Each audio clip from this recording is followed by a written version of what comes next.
Welcome back, my beautiful friends. Welcome, welcome. I am back. I hope you will see the notification so you can be back as well. Yes, we are ready. We are ready for a conversation. I know you've been waiting for me. I've been getting your emails.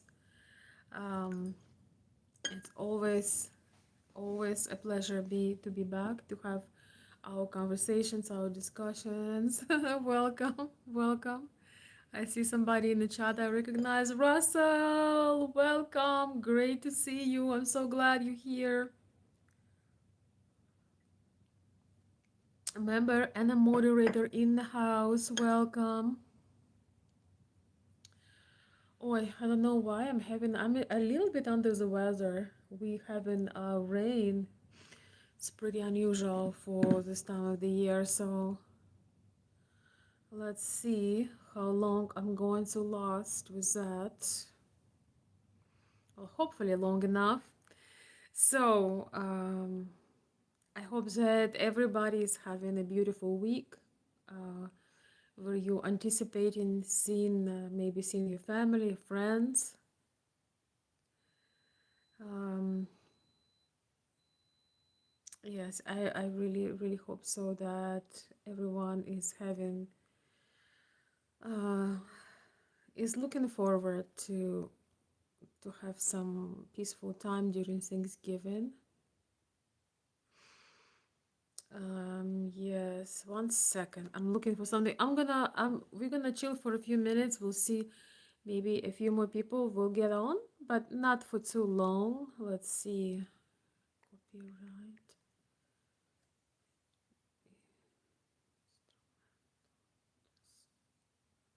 Second. Yes, okay.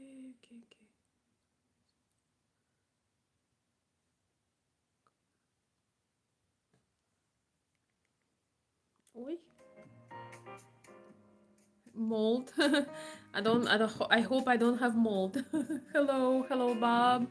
Welcome, my dear friends. I was listening to this guy, that I've been addicted to his channel. His name is James Sexton.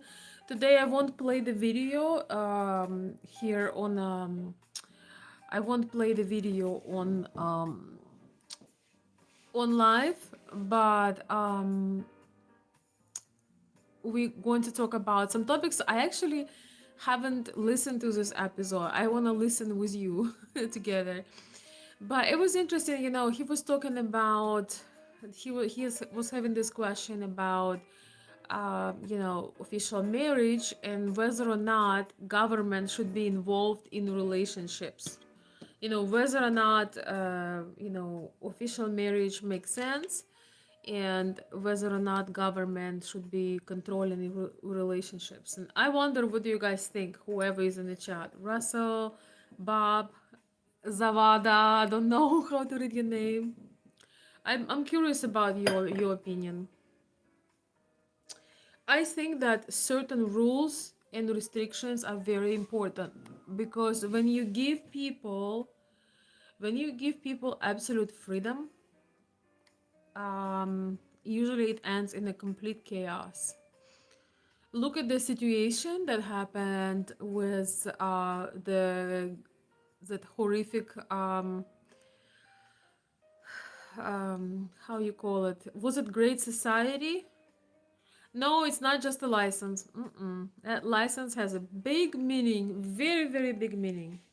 Emotional, physical, financial, status wise, it's not just a license. It's a very, very important license. It can make a difference. It makes a difference for your status, for your children. Like as a woman, for example, I never understood women who go and who date, who have boyfriends, and then they are living with a man without being a wife, without having a status. It's just never ends well. Never.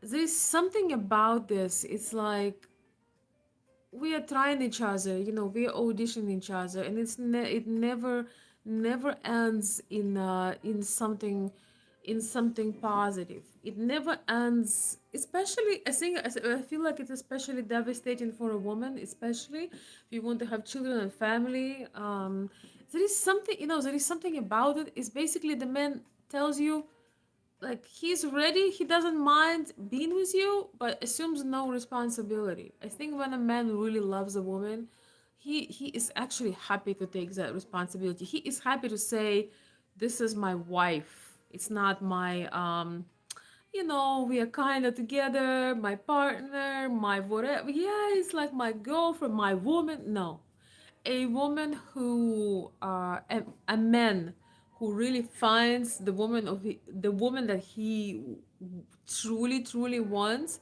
He wants to be able to claim her and protect her from other men, and he is proud to have her. This is how you know, ladies, if you're watching me, this is how you know if the man really wants you. When the man really wants you, when he sees your value, he wants to protect you from other men, from other admirers, from he wants to claim you. You are not his secret. He's not hiding you. He wants the whole world. He wants to scream to the whole world that he got you. He was able to secure you, and he's very proud. And good luck to everybody else. Well, it's because you've never met a woman like that. You've never been able to be with a woman that you truly want. Most men will never actually marry the woman they truly want. But those who find a woman that they truly want, they want to secure her and lock you down. Yeah, I was saying, oh, David, hello, David, welcome, member in the house. Interesting question. I think history proves you need rules and procedures around marriage. Otherwise, people abuse it. Yes, I 100% agree with it. I when I just came here, I was learning a little bit about American history. And I've learned that, for example, in African American black community, they had beautiful families, very, very strong families, up to the day when they came up, when Democrats in particular came out with the act where the you get the check from the government if the father is not at home, right? This is how they completely destroyed black family and black community, which is really devastated, because I've learned that they had very strong and beautiful families that were sticking together. There was fathers in the home. And then when the government got in and started to entice men to go around, started to entice men to have relations with multiple women, and replacing the presence of a man, replacing a presence of a man with a check. This is where they start to destroy the society, the law, the marriage. Especially, it's devastating for a black community. Right now, we are going through, not only black community, but just black community got affected the most from this. And I think it's so terrible because all the crime, all the issues and drugs and all of this, removal of father from the home. So I think we need order and we need laws. There is something about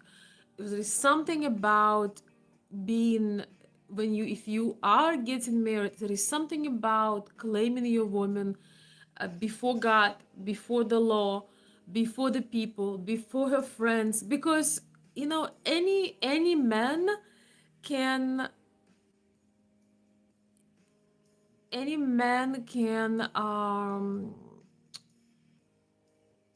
tell a woman, oh yeah, you're so beautiful, I love you.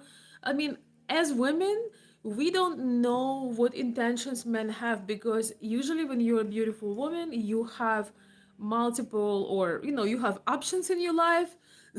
And one man is yelling louder than the others that choose me, choose me, choose me, But the only way that the woman can find out and make her best choice is to see the man who is the most invested, who is the most serious, and the man who is not shy to claim a woman in front of your friends, in front of your community, in front of the, the government establishment. We are living in a supposedly lawful society. We operate by the law. So I think in our civilization, when for example a man, let's say, does not want to make things official, you kind of look for the exit. You don't fully trust, you don't fully believe, and you're not with a woman that you truly want. Please tell me if I'm wrong about it. Welcome everyone. I'm so glad. Okay, we have a couple people in the room, so we're going to listen to. That's not a teenage talk. Look around and see how many broken families, how many broken promises, how many women decided to be intimate with men and having children, and then have no protection, no support, and a very very hard life, very very hard life. At least when you get married, you also protecting your children, their future. So anyway, I have a thank you for the compliments. Thank you everyone. Okay, let me see if I have any chats from my members. Will, hello, great to see you. We're gonna play my audio, actually not mine, but we're gonna listen to James Sexton in a moment. Women take the children and the wells regardless if they cheat in America, stay single. Oh, come on, Will, we need families. We need families. Find more conservative women. Become a truly conservative man. I'm sorry, but we need families. You support. I know you really love Charlie Kirk. Charlie Kirk's message was always family, family, family, family. He himself started his organization when he was 18. How was old he was when he got married? Who knows? I know Charlie Kirk was fairly still young because um, I think he probably gotten married maybe in his mid 20s, and yeah, there is nothing more beautiful than a family and a legacy. All right, even the divorce lawyer from New York says get married. Okay. All right, welcome everyone. Thank you for the comments. And today we're gonna listen to James Sexton. He's gonna talk about feminism. For the first topic is a woman's use for an affair awarded $1.7 million. So let's listen. Let's listen. Let's see. By the way, the YouTube gave me a new option. I don't know what it is, but it called gifts. I don't know if it's just like, I don't know if it's kind of like a super chat. I don't know what it is, but or maybe if you have enough of comments, you can send a gift. I don't know, but I got this message from YouTube today that I'm awarded to receive some type of gifts on a vertical live stream. So I don't know what it is, but we'll find out if it gets to it. But I'm just excited anyway. See, they call it gifts. Yeah, I don't know what it is exactly. Oh wow! How did you do that? Oh my gosh, I saw it was a mic. Thank you so much. Thank you. I don't know what it takes to send a gift, but thank you so very much for doing that. I am so excited. Thank you. So, whether you agree or disagree with me, please stay respectful. I am really okay with other people's opinions. um as long as we stay respectful. I don't expect my followers, my subscribers necessarily to be a carbon copy of me. That's not even interesting. And for example, I really admire James Sexton, the one we're gonna be listening in a moment, but it doesn't mean I agree with everything he says or with all his opinions. I think the beauty is to be able to hear another perspective and stay respectful. Okay, that's important. And thank you so much again for the gift. I'm so excited. It's just a new, I'm just over the moon that it's, things are coming together. Of affection and what it really means. We talk about the holiday ceasefire. Yes, that's an actual thing in divorce law. Holiday Vogue ceasefire. magazine Woo! says that boyfriends are lame if you're a woman. We'll talk about that. And we'll talk about being bad in bed as a feminist act. An interesting theory. Plus, we got some viewer submissions. We got a Sextonism. We got a full Some docket 18 today. plus Let's material. get after it.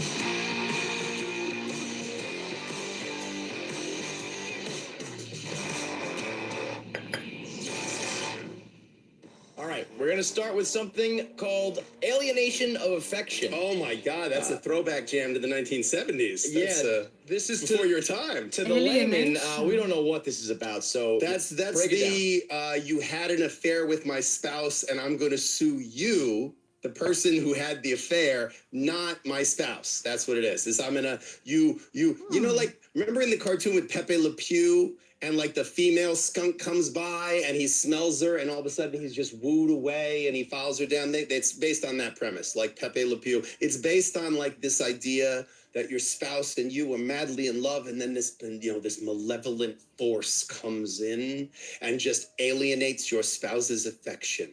That they were madly in love with you, the relationship was perfect and serene, and suddenly the dark cloud of this super cock or super vagina showed up and just started raining, literally or figuratively, all over your spouse parade and alienated. It's a civil claim. It's actually a civil claim, meaning civil claims are essentially where you're suing somebody for money damages. So you're saying to this person, you came and alienated my spouse's affection, and now there is damage. So you want to show duty, breach, and causation. Is a breach of trust, and that you've damaged me, and now I want civil penalties. And there was just a successful $2 million verdict for alienation of affection. First one in ages. I think it's like first one in 25, maybe 30 years. $1.7 million settlement in North Carolina. To 2, you know? Yeah, so North Carolina is one of 6 states that even allows this, right? Yeah. I mean, a lot of states allow it, but people just don't do it. Like, if you ever look up, like, ask ChatGPT sometime,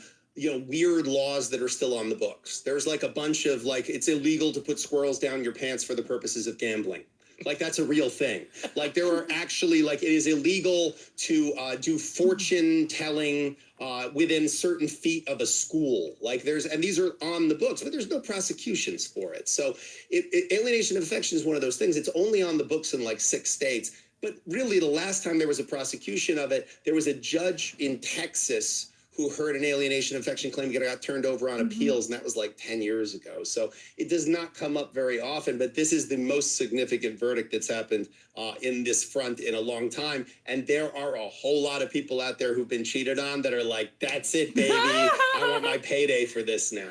So this case, they said there was about 600 or 700 pieces of evidence, including 200 text messages. Yeah. What would that even need to look like in order to prove? This is so interesting. So I'm learning something new. Alienation of affection. So basically, if as a woman you are a wife and you're married and your man is is cheating like with his secretary, basically you sue the secretary. You claim that you had a perfect relationship and that vicious woman, that villain of a woman, stole your husband. The funny thing is that, well, it's a tricky thing because usually a man isn't that person without the will. But on the other hand, there are women that are highly eloquent in seduction, and so sometimes things happen, especially for high profile men.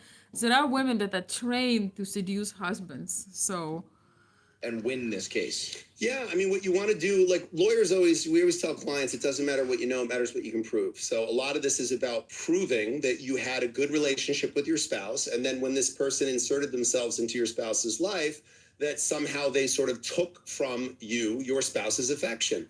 And so they had, in this case, it sounds like a pretty solid paper trail. They had a lot of communications between the husband and his wife where he was very seemed to be quite happy and seemed to be quite connected. And then there was this sort of seduction that came from the other side, and that you start to see a commensurate loss of attention and attraction to the spouse and more of something. So they really did meet their burden of proof, it sounds like. And again, when you're doing jury work, you got to convince like a bunch of people you'd meet on a bus. Like it's just a random bunch of people. And so you want to convince them that that's what happened. And they had a lot, people don't realize that what you write on social media, what you put in text messages can and will be used against you in court. I have so many clients who damage their cases, and so many cases I've won because we bring in someone's text messages or WhatsApp messages, and we're able to show the way that they communicate with somebody. This is so interesting. A lot of people don't realize how important it is, your digital footprint. I seem to have that awareness. I don't know why, maybe because I have been online, doing things, and I understand that everything you send could be used against you, and how important it is to be very conscious of what you write. Recently there was this big scandal, a major scandal. If you at all watching anything online, if you watch any relationship insights, there was this very stunning Middle Eastern woman, Sadia Khan. Now they call her Sadia Khan because she turned out to be complete opposite of what she present herself to be, and that she was a fake, that she was completely misrepresenting herself and her values. By the way, her advice wasn't necessarily bad, but she discredited herself, and part of the proof were her voicemails and her text messages. So we need to remember that every text message or voicemail could be screenshotted and played. So it helps to have that type of awareness. It really does. And it really does create a really dangerous paper trail for somebody. But in a case like this, if you were able to just prove you were unhappy with your spouse, right, would that be enough to throw this case out? Yeah, it would be enough to demonstrate that there was no affection to be alienated. So then how could you even really prove quote unquote affection? Like, yeah, my text message said I love you, honey, but on the inside, right, Your Honor, I've hated this woman for 10 years. And that's what the testimony would have to look like. But then you're already losing credibility, because what you're saying is because the question always becomes on cross-examination, were you lying then or are you lying now? So I'm sorry. So your defense is that you're a liar. Your defense is that you don't have credibility. Your defense is that all those text messages were said, you're the greatest wife in the whole wide world, and I love you so much, baby. And I'm working late because I'm trying to, work for the family because I love you and I want to give you everything you want. That was a lie. Okay, so that now, though, we should believe you because you were lying then, but now you're not lying. It's never a good defense when you have used it before, when you have to say, look, I was lying to keep the peace. I was lying because I was afraid I'm a victim of domestic violence. I was lying because I knew that she'd take it out on the kids. Like, there are some ways you can spin dishonesty into something a little more sympathetic, but it's never a position you want to be in. And is there a way in a court of law to prove emotions? Yes, so that is very interesting that he says that, so if you were sending happy messages to your wife, telling your wife that you love her, but you have a mistress on the side or several, or you're doing something else, and if you say that, oh, I was just writing this to my wife, just to, hide things, that just proves right there that you're a dishonest person. So yeah, that's really interesting how this works. And that's an interesting case. I've never really heard of that being a legitimate case when a married couple had infidelity, and instead of divorcing her husband, for example, she's suing the lady that was an extra. It's really interesting. I think if you consider this, if you consider the time, the age, most most people are so much more reckless when they're younger and there are no laws and they're not married, and that's again why we actually need official marriage, is because it puts certain restraint and rules on us, just like we need a traffic regulation, right? We need a traffic regulation. If we would not have traffic regulation, I mean, there would be no rules on the road. There would be no possibility to regulate the traffic. It probably would be extremely, extremely dangerous. So I think we need the regulations and rules. And yes, if you considering getting married, if you know you're a pathological liar, if you know you cannot be faithful, I mean, just don't get married, because there's no point. I used to be a bit more, I would say, flirtatious with life and, playful and so on. And I think I still am in my heart, but I understand as time progresses what the reputation means and how much the reputation costs, and how important it is when your friends, your family, people who know you, um, when you build your reputation in such a way that if anyone would tell a lie about you, nobody would believe. And I think it is a very beautiful thing. If you know you cannot be honest, if you know you cannot take the monotony sometimes of marriage, you cannot be faithful, it's just better not to do it. I mean, it's better to do something else with your life. I find it's almost an act of rebellion right now. Thank you for the gift. Thank you for the gifts. I love those things. They're new and they're beautiful. Thank you so much. I assume it just maybe helps I assume it helps maybe to hype the video so it will be shown to more people. Oh, thank you. Thank you. I really appreciate it. I really truly appreciate the. I'm sure it helps the life in some way for more people to see it. Yeah, but I mean, what's the point getting married and then texting somebody, finding all these people on the side? Especially, I feel like when you're getting married, later in life, by later I mean 30, 35, let's say 35, 40 plus. It's like, come on now, we're gonna play these stupid games. um no. It's too expensive and too stupid. What do you guys think about that? Thank you so much for the I'm gonna learn what the gifts are. I think somebody wrote to me what they are. Let me see. By the way, thank you so much. Somebody said I love your 1950s look. Thank you. You're gonna see more of it in winter. Wait. Yeah, some of you may not know I have a glamour shop also. That's something I do, and I was making photos today. And this is my luxurious white fur. It's white fox. Woo! It's a stole, but it can be worn over the jacket. I am considering I might make a channel on YouTube about glamour and retro fashions for the ladies, of course. I might actually do it in one of those long dark winter nights. So, ladies, we still have hope. Okay, let me read some comments. Oh yeah, somebody said Ben said very 1950s look super cool. Thank you, thank you. It's gonna be more of that. I just love retro fashion so much. And I appreciate the gifts. Okay, gifts are digital currency. They translate to rubies for you. So what are rubies? So rubies 1 cent. Okay, so 1 ruby 1 cent. Okay, cool, nice.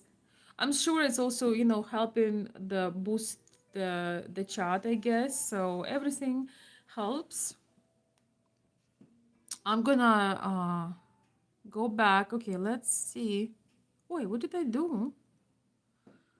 Sorry. I loved her enough that this could be a Yeah. case. I didn't, how much love qualifies Just as testimony. affection. Yeah, just testimony. And that's the problem too, is that what you don't often see, not everyone knows how to testify well. Like we talked a couple episodes back about Cardi B just putting on a master class in cross-examination.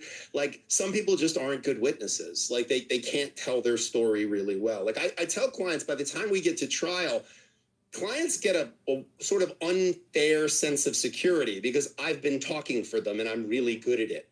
But now I have to shut up and they have to answer questions and tell their own story, and they're subject to cross-examination. So sometimes a very intelligent person, like I have a number of clients that are very high-performing C-suite executives, brilliant people, they're just not good on the witness stand. Anybody who watched like Amber Heard and Johnny Depp's trial, Johnny Depp was a very engaging, charming witness. Amber Heard was utterly unlikable on the witness stand. So a lot of it comes down to, and juries and judges, you will pay the asshole tax. Like if people just don't like you or don't believe you, if you don't come off as credible, it can be very damaging. So, it really comes down to when you get on the stand, who is more credible? And if the wife in this case gets on the stand and says, we were in love, we were happy, like here's all this proof of this, here's all the things we did together and for each other, and here's how often we were having sex, and and then suddenly things shifted and the storm clouds came.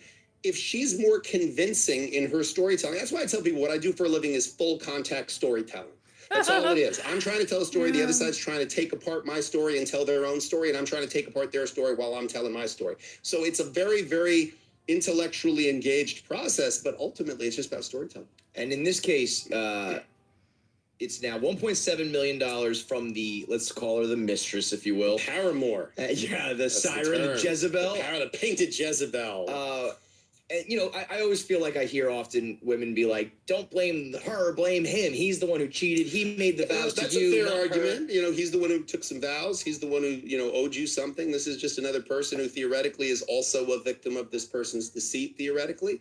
But again, in this case, there were some allegations that this person knew that he was married, that this person knew that he was happily married, and that she made efforts to try to sort of pull him away from his spouse. And that's at the core of an alienation of affection case. You have to show. Okay, question to the chat, my dear friends. Question to the chat. Who to blame for an affair? A man, a husband who got carried away, or a lady who maybe, contributed to seduce him? Who do you think is responsible? Who do you think whose fault do you think it is?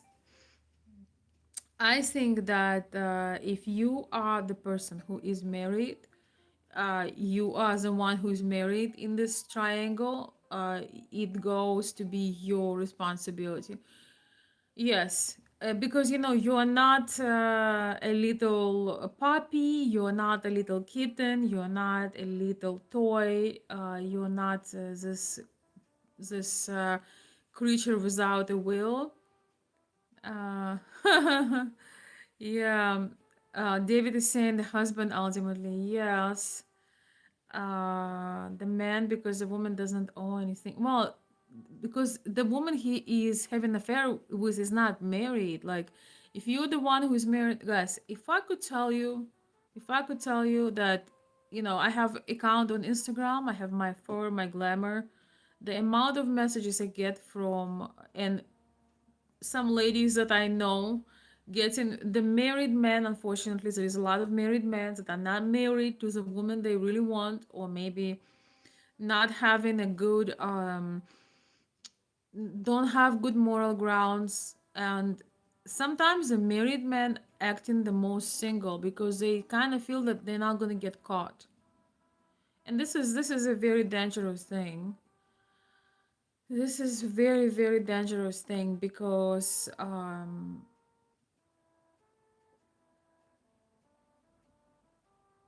when you know that you're gonna be that okay, I don't think that you should be faithful just because you might get busted, or you might get sued. I think you should be faithful because you had chosen the official monogamy.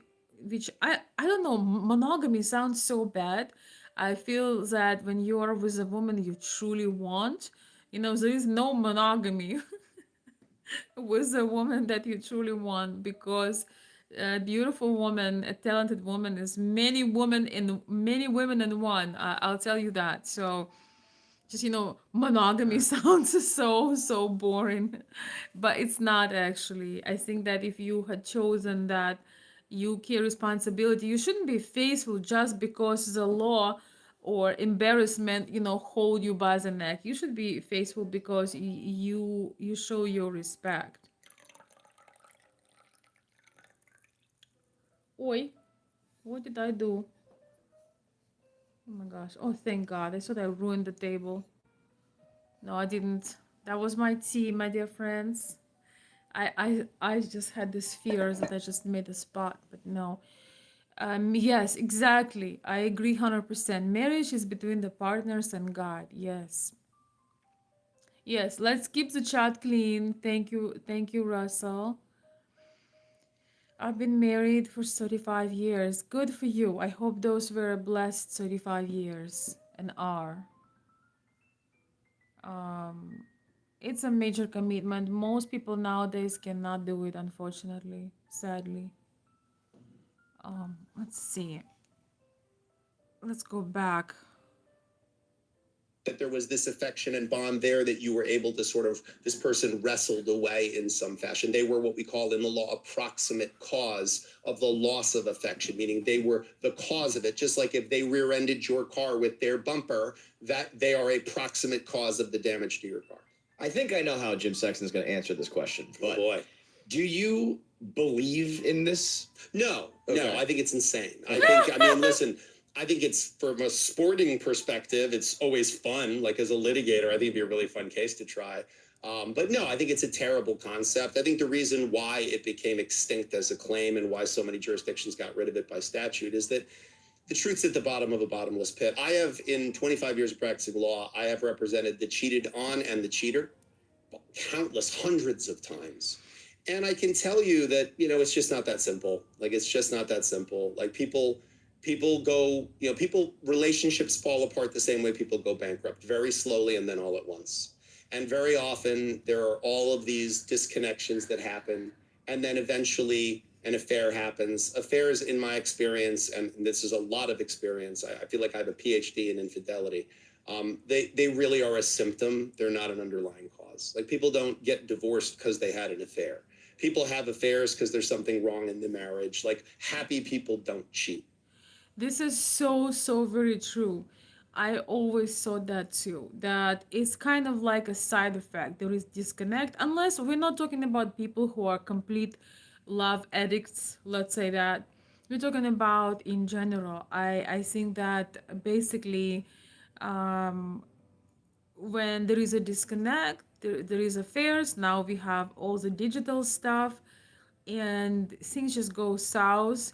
There is a disconnect in a relationship, in a marriage, and that is why affair is a result of it. It's just when you can no longer hold, the things are falling apart. You can no longer hold it. So yes. Oh my God, I'm itching.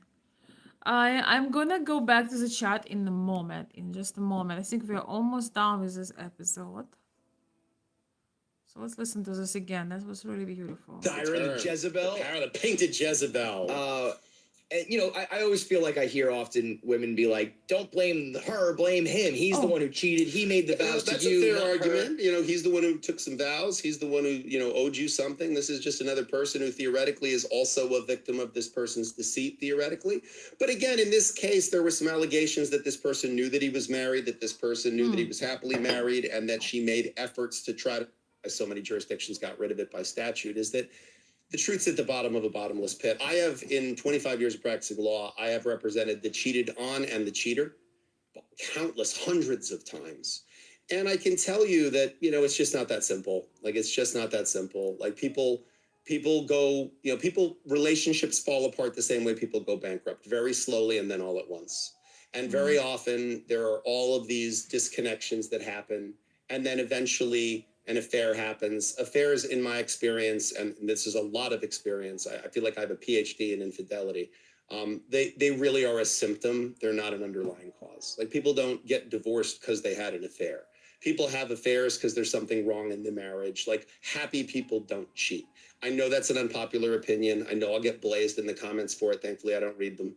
But ultimately, like, yeah, I look, agree with I know him. you want to believe that everything was fine and then this person came along and ruined your relationship. That's easier to hate that person and blame them than it is to say, oh no. And also, by the way, it comforts us to think that, like, we have some control. We can just keep our spouse away from other people and other potential mates, that somehow they won't get wooed away. It doesn't work that way. Like, it really is about disconnection between people, and that creates a vulnerable state that, nature abhors a vacuum, and people's hearts abhor a vacuum too. Last question on this before we move on. So you've represented the cheater and the cheatee, but have you ever represented the paramour in a case like this? I have, in where they're called in as a witness. Sometimes people try to weaponize the divorce process and custody process, and they try to bring the paramour in for the purposes of showing, like, wasteful dissipation of marital assets, that they spent money on the boyfriend or girlfriend, or they try to bring them in on a custody case and try to show that, they have skeletons in their closet and therefore are dangerous to the children. Usually that's a bad path for a client to go down. I discourage them from doing it. But every once in a while, when someone does that and you get subpoenaed to come in and testify, lawyer up. And I've been the lawyer in that case, where I've represented someone who was the nanny who someone was sleeping with, or any number of examples of those things. And yeah, I mean, that person is usually just someone who's caught in a crossfire to some degree. Often that relationship ends, and when that relationship ends, this person is still vulnerable potentially as a witness. So it's a real, but again, there are checks and balances built into the system to try to prevent this stuff. Like, in divorce actions, you're really not supposed to do third-party discovery and subpoena third parties unless it's something that can't be proven with the two parties, because they don't want people to turn divorces into like a weapon that they beat each other up with. Oh yeah, it's not that at all. No, it's never that. I can't even imagine the tension in a courtroom of a husband, a wife, and the nanny, and oh my God. I mean, it's circle of hell. Yeah, Sexton. you can. Well, if you're getting paid $850 an hour to be there, it's not so You're bad. loving it. Yeah, I've done worse shit for less money. But I have to tell you, like, the tension, you could just pour it over pancakes. I mean, it is thick. Yeah, it is thick. But I find that the more someone is, like, mean mugging me, because what happens is, like, it's very strange. People just hate opposing counsel. Like, always automatic. They just automatically do. Like, I'm somehow to blame for this situation, And the more that somebody mean mugs me, like, the more that I just am, like, chipper, the more that I'll sort of look at them. If it's a guy too, there is something in me that's sort of like I'll, when no one else is looking, I'll look at them and I'll go like, and I'll give them like the little, like, I'll give them a little smirk, and then they're like, "What is he doing?" I'm like, "What? What? I had something in my eye. What are you talking about?" Like, but it really is like it amps, Man, I can't even imagine. I can't even imagine how it feels. I've actually have never been in a jury, like I actually would love to go sometime. I know people hate it. People hate the court. When you have to go, it's like a duty, right, of the citizen. One day I may do it because they randomly invite you. Um, it's somewhat interesting to me. Okay. We have some therapy session in the chat. Perfect. Okay, let me read some comments. All right, guys. So, what do you think about this adulterious vibes? I guess. Hi, Leo. Welcome to the live stream. Good to see you. Welcome. Um. Oh, thank you, Leo. You're very sweet. I appreciate the comments and the compliments. Welcome and thank you for being a member, of course. Man, I wish our Shari could be here, CCGB, but I think she's maybe, it's a little late. Maybe she's resting. I respect that. Thank you so much for the thumb ups, guys. Thank you so much for the gifts. I think, yeah, somebody wrote that they do help with the channel, which is amazing. Unfortunately, I may not be able to go, live as often, do certain things as often, but when I come, I will try to do my very best. And when I see the interactions, when I see the nice comments, when I see this things that elevate the stream, it's also enticing me to come. It's always easier to do certain things that takes your time when you see somewhat of a feedback, when you see somewhat of the response. So really appreciate all the how you call them gifts. Yes, it's very, very nice.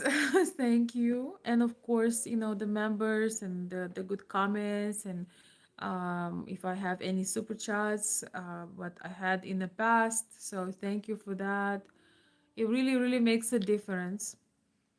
You know, how does they say it? The compound effect. Thank you. I cannot read your name. Phrygian scale. Stunning eyeshadow, lovely accent, wise words, never change. Please, never change. Everything you say used to be the way things were and how things should be. Your style is classic, always be. Thank you. Well, if I hadn't changed in 17 years I'm living in the US, I probably won't change further.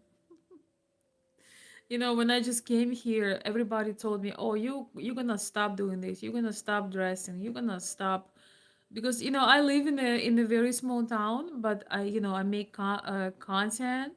I love fashion. I go places. I have a car. I fly airplanes. I also have plans, with my friends and family. I go out and about. Um, like my home is the home is kind of like a base, But yes, even if I don't go anywhere, for example, I have days which I love and I don't go anywhere, which is maybe like 1 or 2 days a week. Usually, usually go somewhere during the day at least once, but I still get dressed, and I still do my thing. I still go out. I'm sorry. Even if I don't go anywhere and I'm just at home, I'm still dressed. I'm still put together. Well, Russell, if somebody is spamming, I'm sorry, but they actually helping the chat, because I really want to start making horizontal streams where I can play the videos, but we need more active audience. So they still elevating the chat. So, oh well, as long as it's not something absolutely awful, just ignore them. Just 1 second.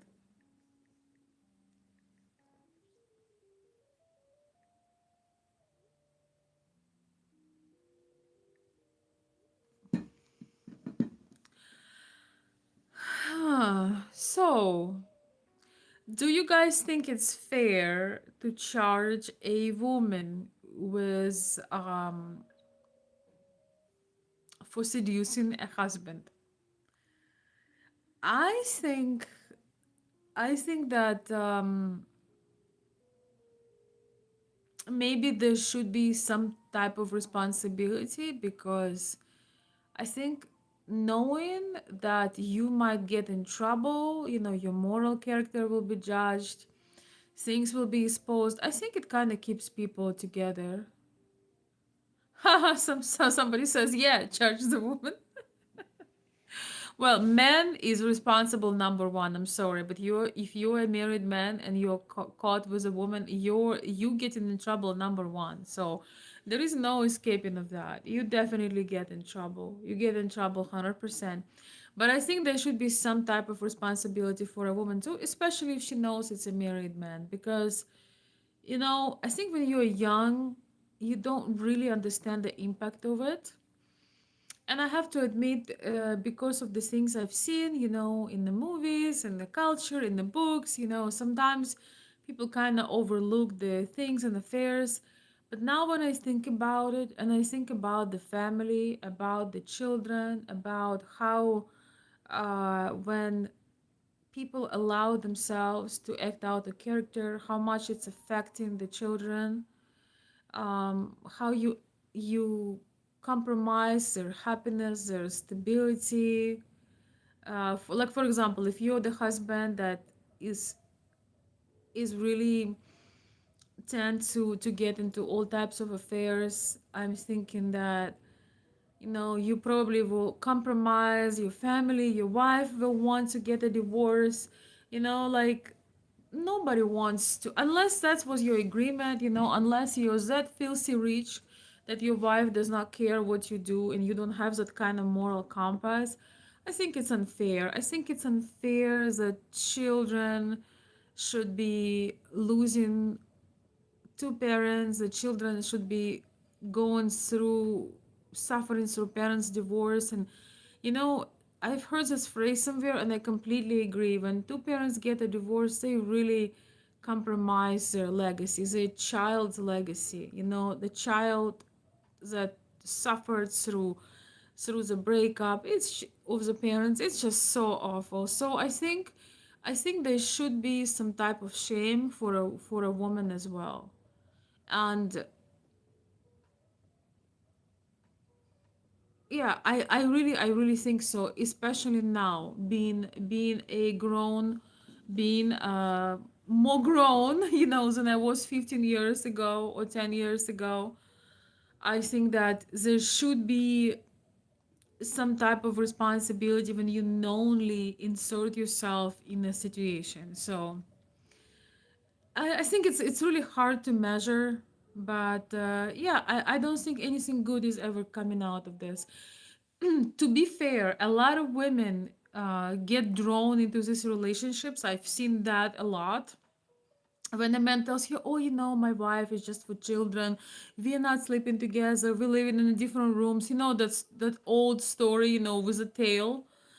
Um, so a lot of women are very gullible. They don't understand that this is just a story. That is just a story. It doesn't mean anything. And basically, you're just getting used.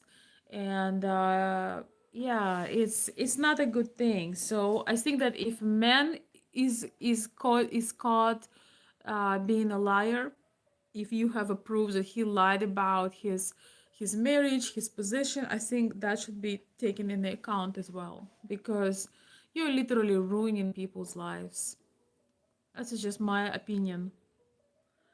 I look at things a lot more seriously now because I understand the impact, the impact these things have on children, on family, on the future. So yeah, some people just should never get married. Yeah. Anyway, so yes, I need to see. Let's see. We do have some nice thumbs up, and we have this and that.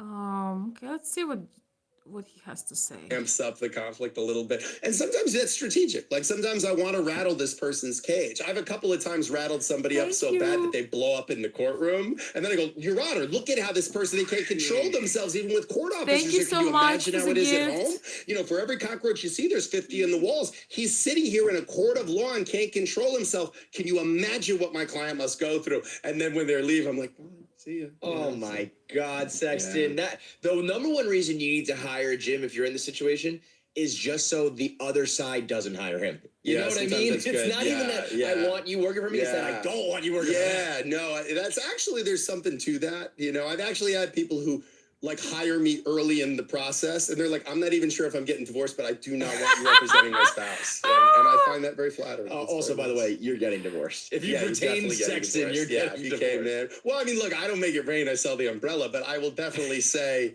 to anybody who comes in, I'm like, yeah, you'd rather have me at the table than have you be on the menu. It's good. So when you say I don't make it rain, but I sell the umbrella, are there ever moments where you're like, so you said you're making $850 an hour, I'm selling the umbrella, but are there ever moments where you're like, I wish it wasn't raining?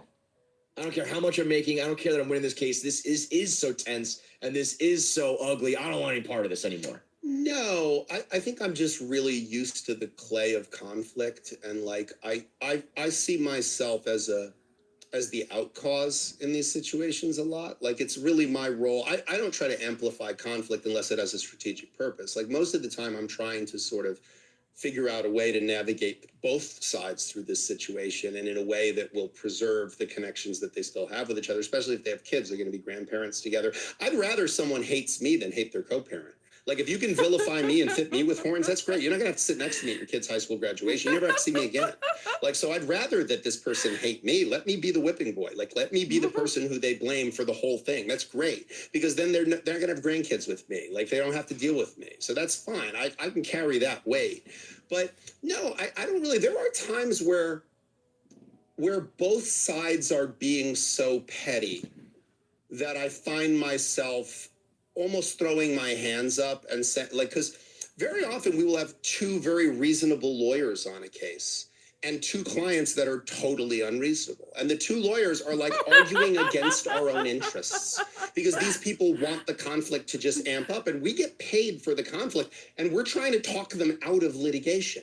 And it's just bizarre, because we really should be going the other way, which is exacerbating the conflict and lining our own pockets. But in fact, ethical attorneys like very often try to move the case along. So there are times where, in a gunfight between these two people, I'm cheering for the fucking bullets, because I just look at them and I'm like, you know what, you people deserve every miserable thing that's going to happen to you. But, I also, I have a buddy who's a criminal defense lawyer, and he and I joke that he sees bad people at their best, and I see good people at their worst. Because he's a criminal defense lawyer, he represents awful criminal people who are like buttoned up and behaving as best as possible because they're in a courtroom.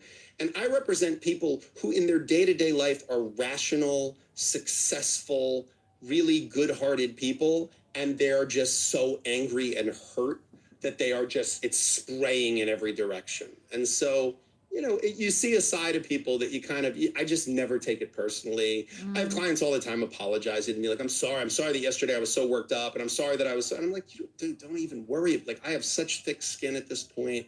Like, it does not bother me that you're upset and that you get upset. I'm not going to let you be, disrespectful and crazy to me, but I can let you vent, and I can let you get a little, irrational, and I'll stay rational and focused for you. I'd imagine around the holidays, it's emotional, it's stressful. Oh my God, you could not be more wrong. I thought it was gonna ramp up. Oh my God, no. It's like I'm just entering now the Let's serene, listen about Thanksgiving divorce lawyer during the holidays. January 1st holiday ceasefire. It's Holiday like a whole ceasefire. like if you have a friend who's like a school teacher, in the summer they're like a whole different person because they're not dealing with these screaming children all day. That's me from like the week before Thanksgiving until January 1st, because everybody just is like, well, let's just wait till after the holidays, and everybody just kind of calms down. The court system goes into like year-end mode where they don't schedule. I don't think I have a court appearance for like 3 weeks right now. That's unprecedented. To go 3 days without being in court is bizarre to me. To go 3 weeks is like insane. But around the holidays, this is what happens. And then January 2nd, it's like the floodgates open, and it is the craziest it is the entire year, because the same reason gyms are packed. Everyone's like, new year, new me, new chapter.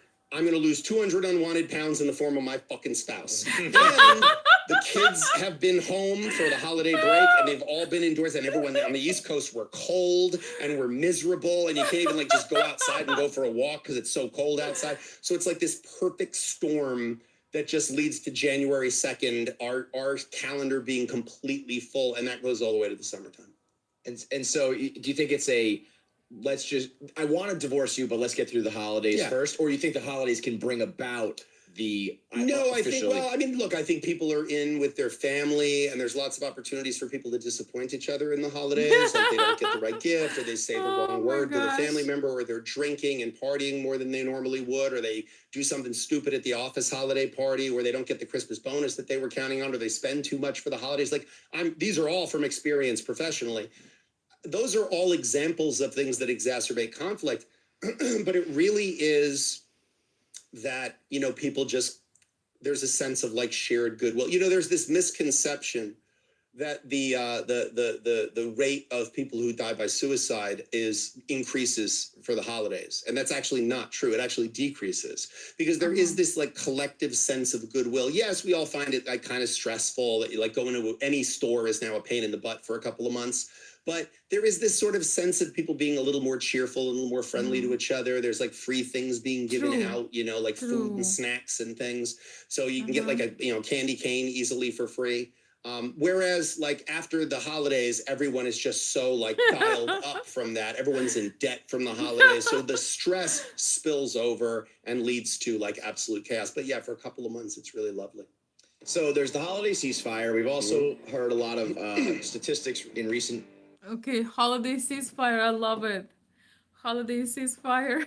Oh my gosh, I just love his sense of humor. I love his way how he forms thought, and he has an amazing way to be very eloquent with his language. Such a pleasure for me to listen. I hope you are enjoying it as well. And if we are getting thumbs up, if we are getting likes, if you guys are subscribing, you gotta be subscribing to the channel. Then in some upcoming lives you will be able to also enjoy the video of the clips, and I'm working on it. I already got a software, and we even had a test last week, which was last week or week before. It was a bit rough, but yes, I would like to have to show you the video, the we can have it in a more convenient setting, but we need to get to our 13,000. What are we doing? We need to get some subscriptions, so you're going to be an active subscriber. You will be able to see the stream, because when I was testing, barely anybody could see that stream. But I'm still going to do it, and I might even go live on the in the evening on Thanksgiving. Let me think. Yes, I might be able to go live again on Thursday. We shall see. We shall see what's gonna happen. Yes, I am a princess. Couldn't you say? Couldn't you tell? Yeah, so yeah, holiday ceasefire.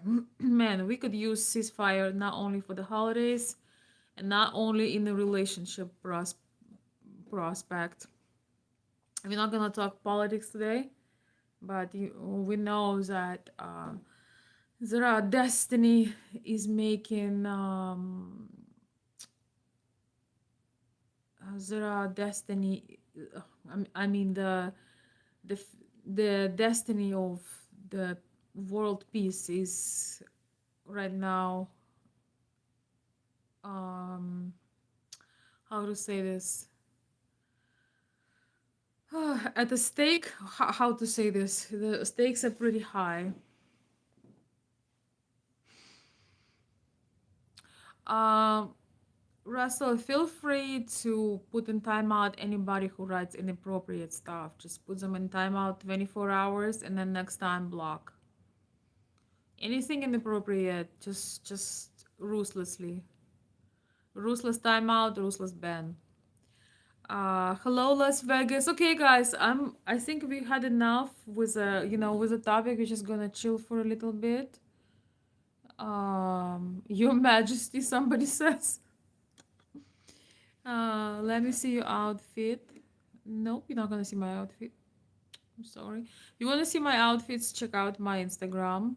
Um, yeah, check out my Instagram. I'm such a feminist, really, really. Nobody ever told me that. I'm not a feminist. But I do not like stupid men. So if that makes me a feminist, then I'll take it. If you're not intelligent as a man, if you're not reasonable as a man, if you do not have analytical type of thinking, then yeah, you can consider me a feminist then, because you're not supposed to be dumb. God gave you power of thinking, of analyzing, of protecting. If your IQ level is below the level of C, then everyone is above you. If you're that stupid, nobody can help you.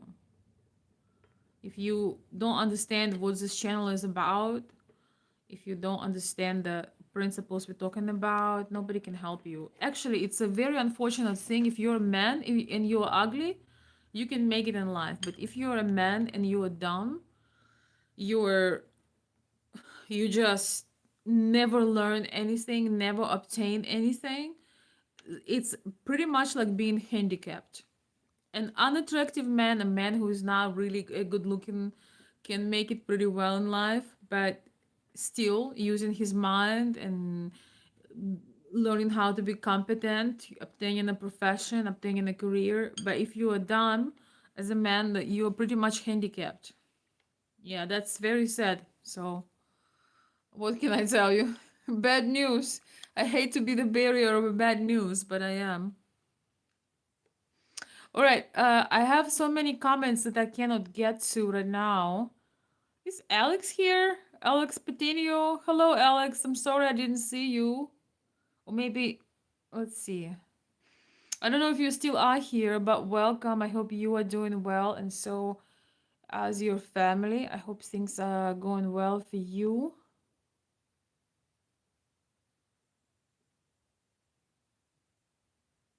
Okay, let's see.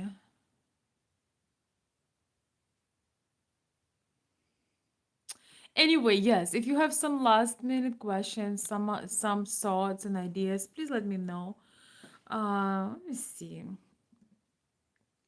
Man, it's getting so dark here. I don't know how I feel about it. My darling is here. Alinочка, привет. Привет, привет, привет. Hola, mi amor. ¿Cómo estás?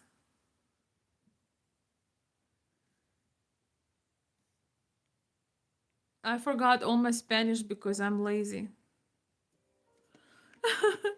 Hello, my darling. Welcome, welcome. I'm so sorry you're so late. We were playing some interesting audio clips, but maybe you can listen to it sometime. I have a new channel obsession with the divorce lawyer from New York.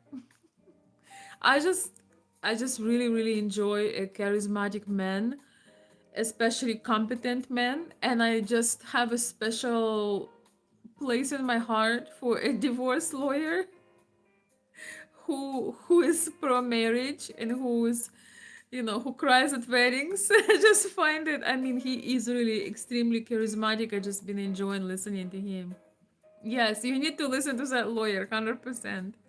He's just so sharp and just so competent, and somebody done who's been a divorce lawyer for 30 years or 25 years, seen a lot, and he actually wrote a book, How to Stay in Love, because he sees the other side of it. So beautiful. Estoy bien, gracias. I'm so glad, my darling. Asking for too much, there is nothing that's too much. Oh, thank you, my darling.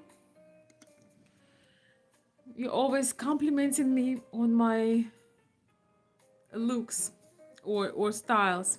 You know what? Maybe we'll play something since Alinочка is here. I'll see. Okay, let's see. Maybe I'll play just an audio of an episode. I don't know if I told you guys, but I'm gonna say it again.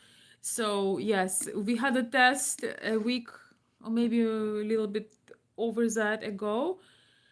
And yes, I can play whole clips in a live, and there were some bumps on the road, but yes, if we get to 13,000 followers today, if we get to 13,000 followers today, which mean I only need to get, I don't know, 15 or 20 followers, then on one of the late night lives, I'm gonna play the best clips. You'll be able to see the clip, the audio, and it's just really fun to be able to, see the whole experience, and we can comment and talk about it.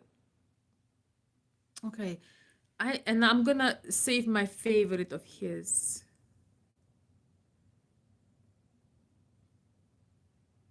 The craziest divorce ever. No one has a soulmate.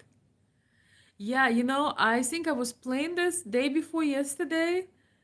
It was a beautiful life. I was playing his voice about that love is only loaned. And yeah, it was a beautiful piece about the couple that been married for 30 years, and they are still are, they're not his clients, but they are his friends. And they're still flirtatious, they're still crazy about each other. And yes, the secret of the couple was that that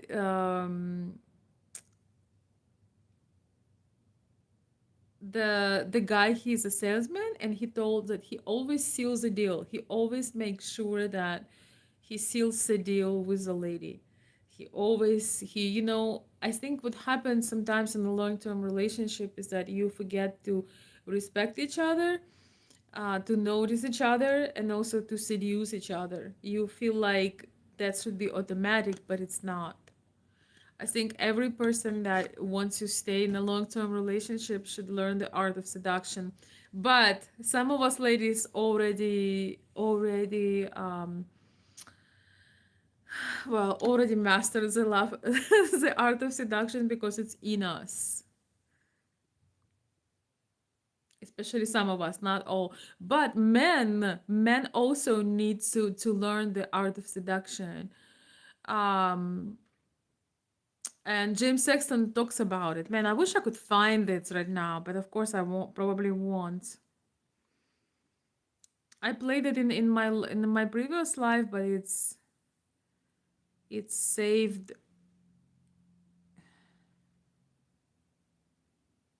Yes, I really want to play the real long episode and see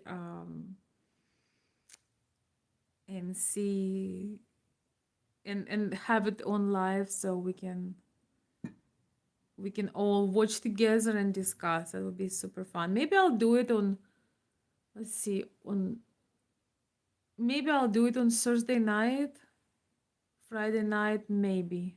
I don't know. Welcome everyone who's stopping by. You never fully know someone. Well, but nobody ever fully knows you. You can say that too. It's very true. It's very true. Nobody should claim that, oh, I know this person. Every single person have some special parts, special sacred parts of them that nobody's supposed to know. But when you with somebody for a very long time and you develop the trust, sometimes you start physically feeling it. Of course, there are sometimes disappointments, but it's life. I would rather live life and try and see and go through turbulations that never do anything.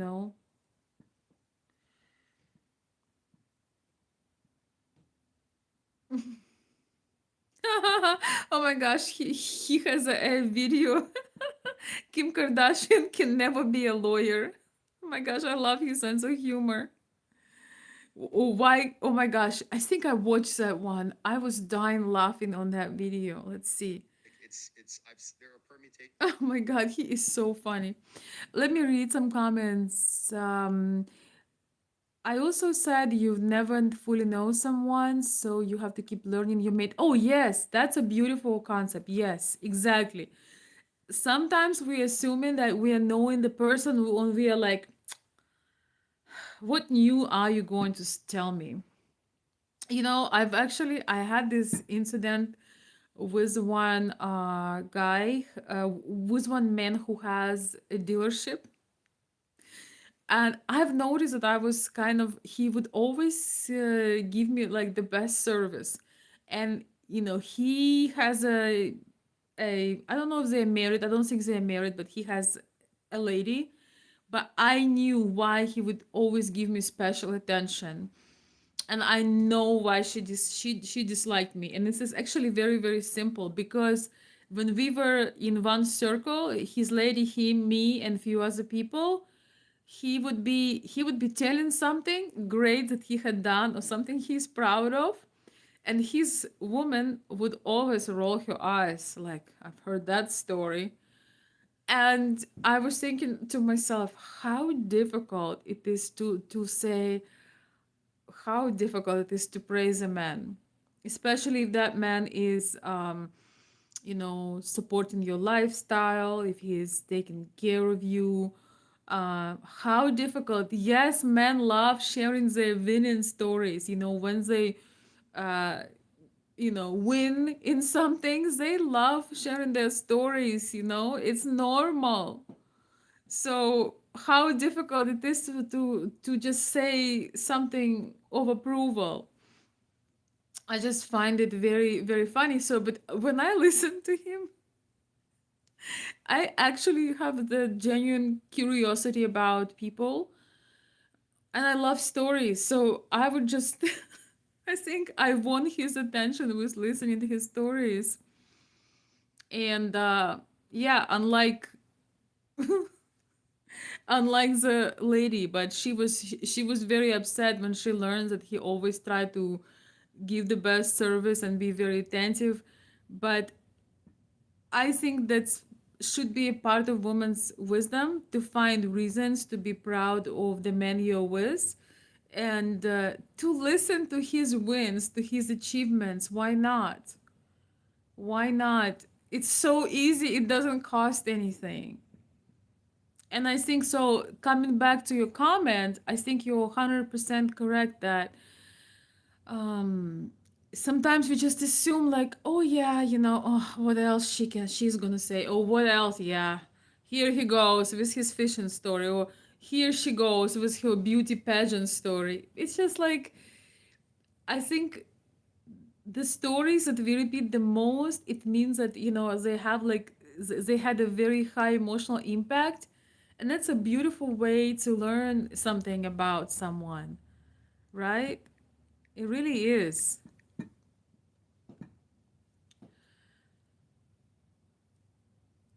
I wish I could find right now the Kim Kardashian episode. I was listening to this lawyer. He was talking about Kim Kardashian becoming a lawyer, and I was drinking my tea and I was just screaming. I was screaming. How funny he made it. Somebody says, Cody says, I love stories. Yes, I also think it's so beautiful when somebody shares stories with you. Wait. Um, Thank you, Jonathan. Muchas gracias.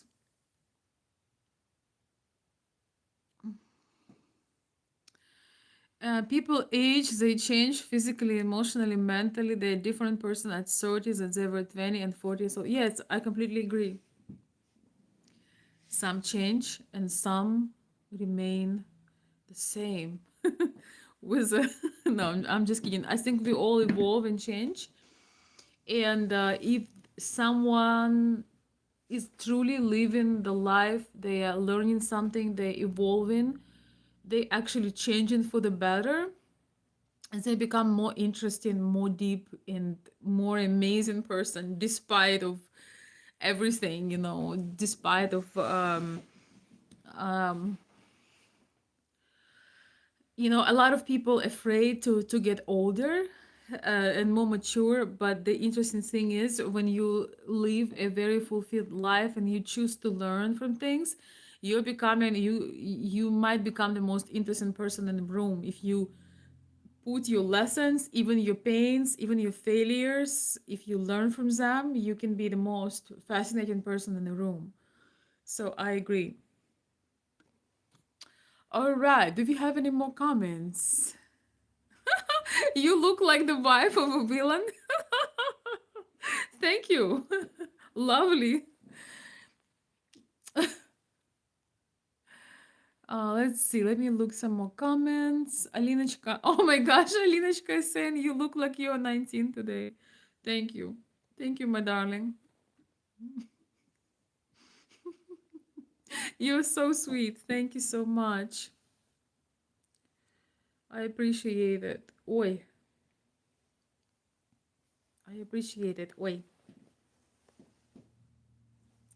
I cannot wait for the snow. I cannot wait for the fairy tales. I cannot wait to record videos in the snow.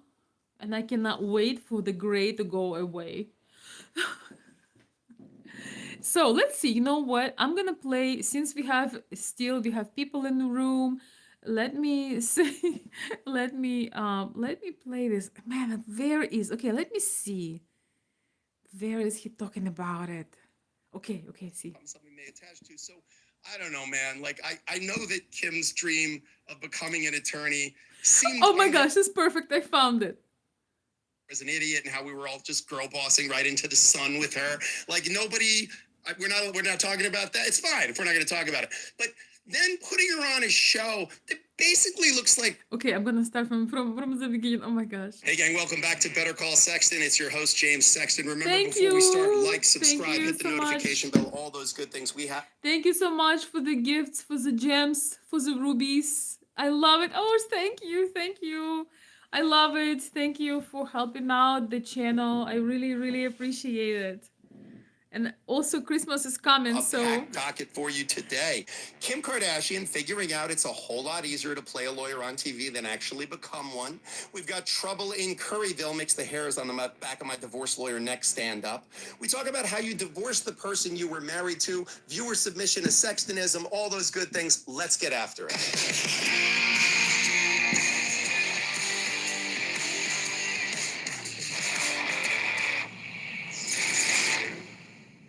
All right, Jim, as you mentioned, Kim K. Oh my God. New TV show on Hulu called All's Fair. She's starring alongside Sarah Paulson, Glenn Close, Naomi Watts, star-studded cast of female divorce lawyers in your realm. Your thoughts? I don't even feel like I want to talk about this. Like, it is so hard to make me speechless. And watching the trailer for this, I was speechless. I just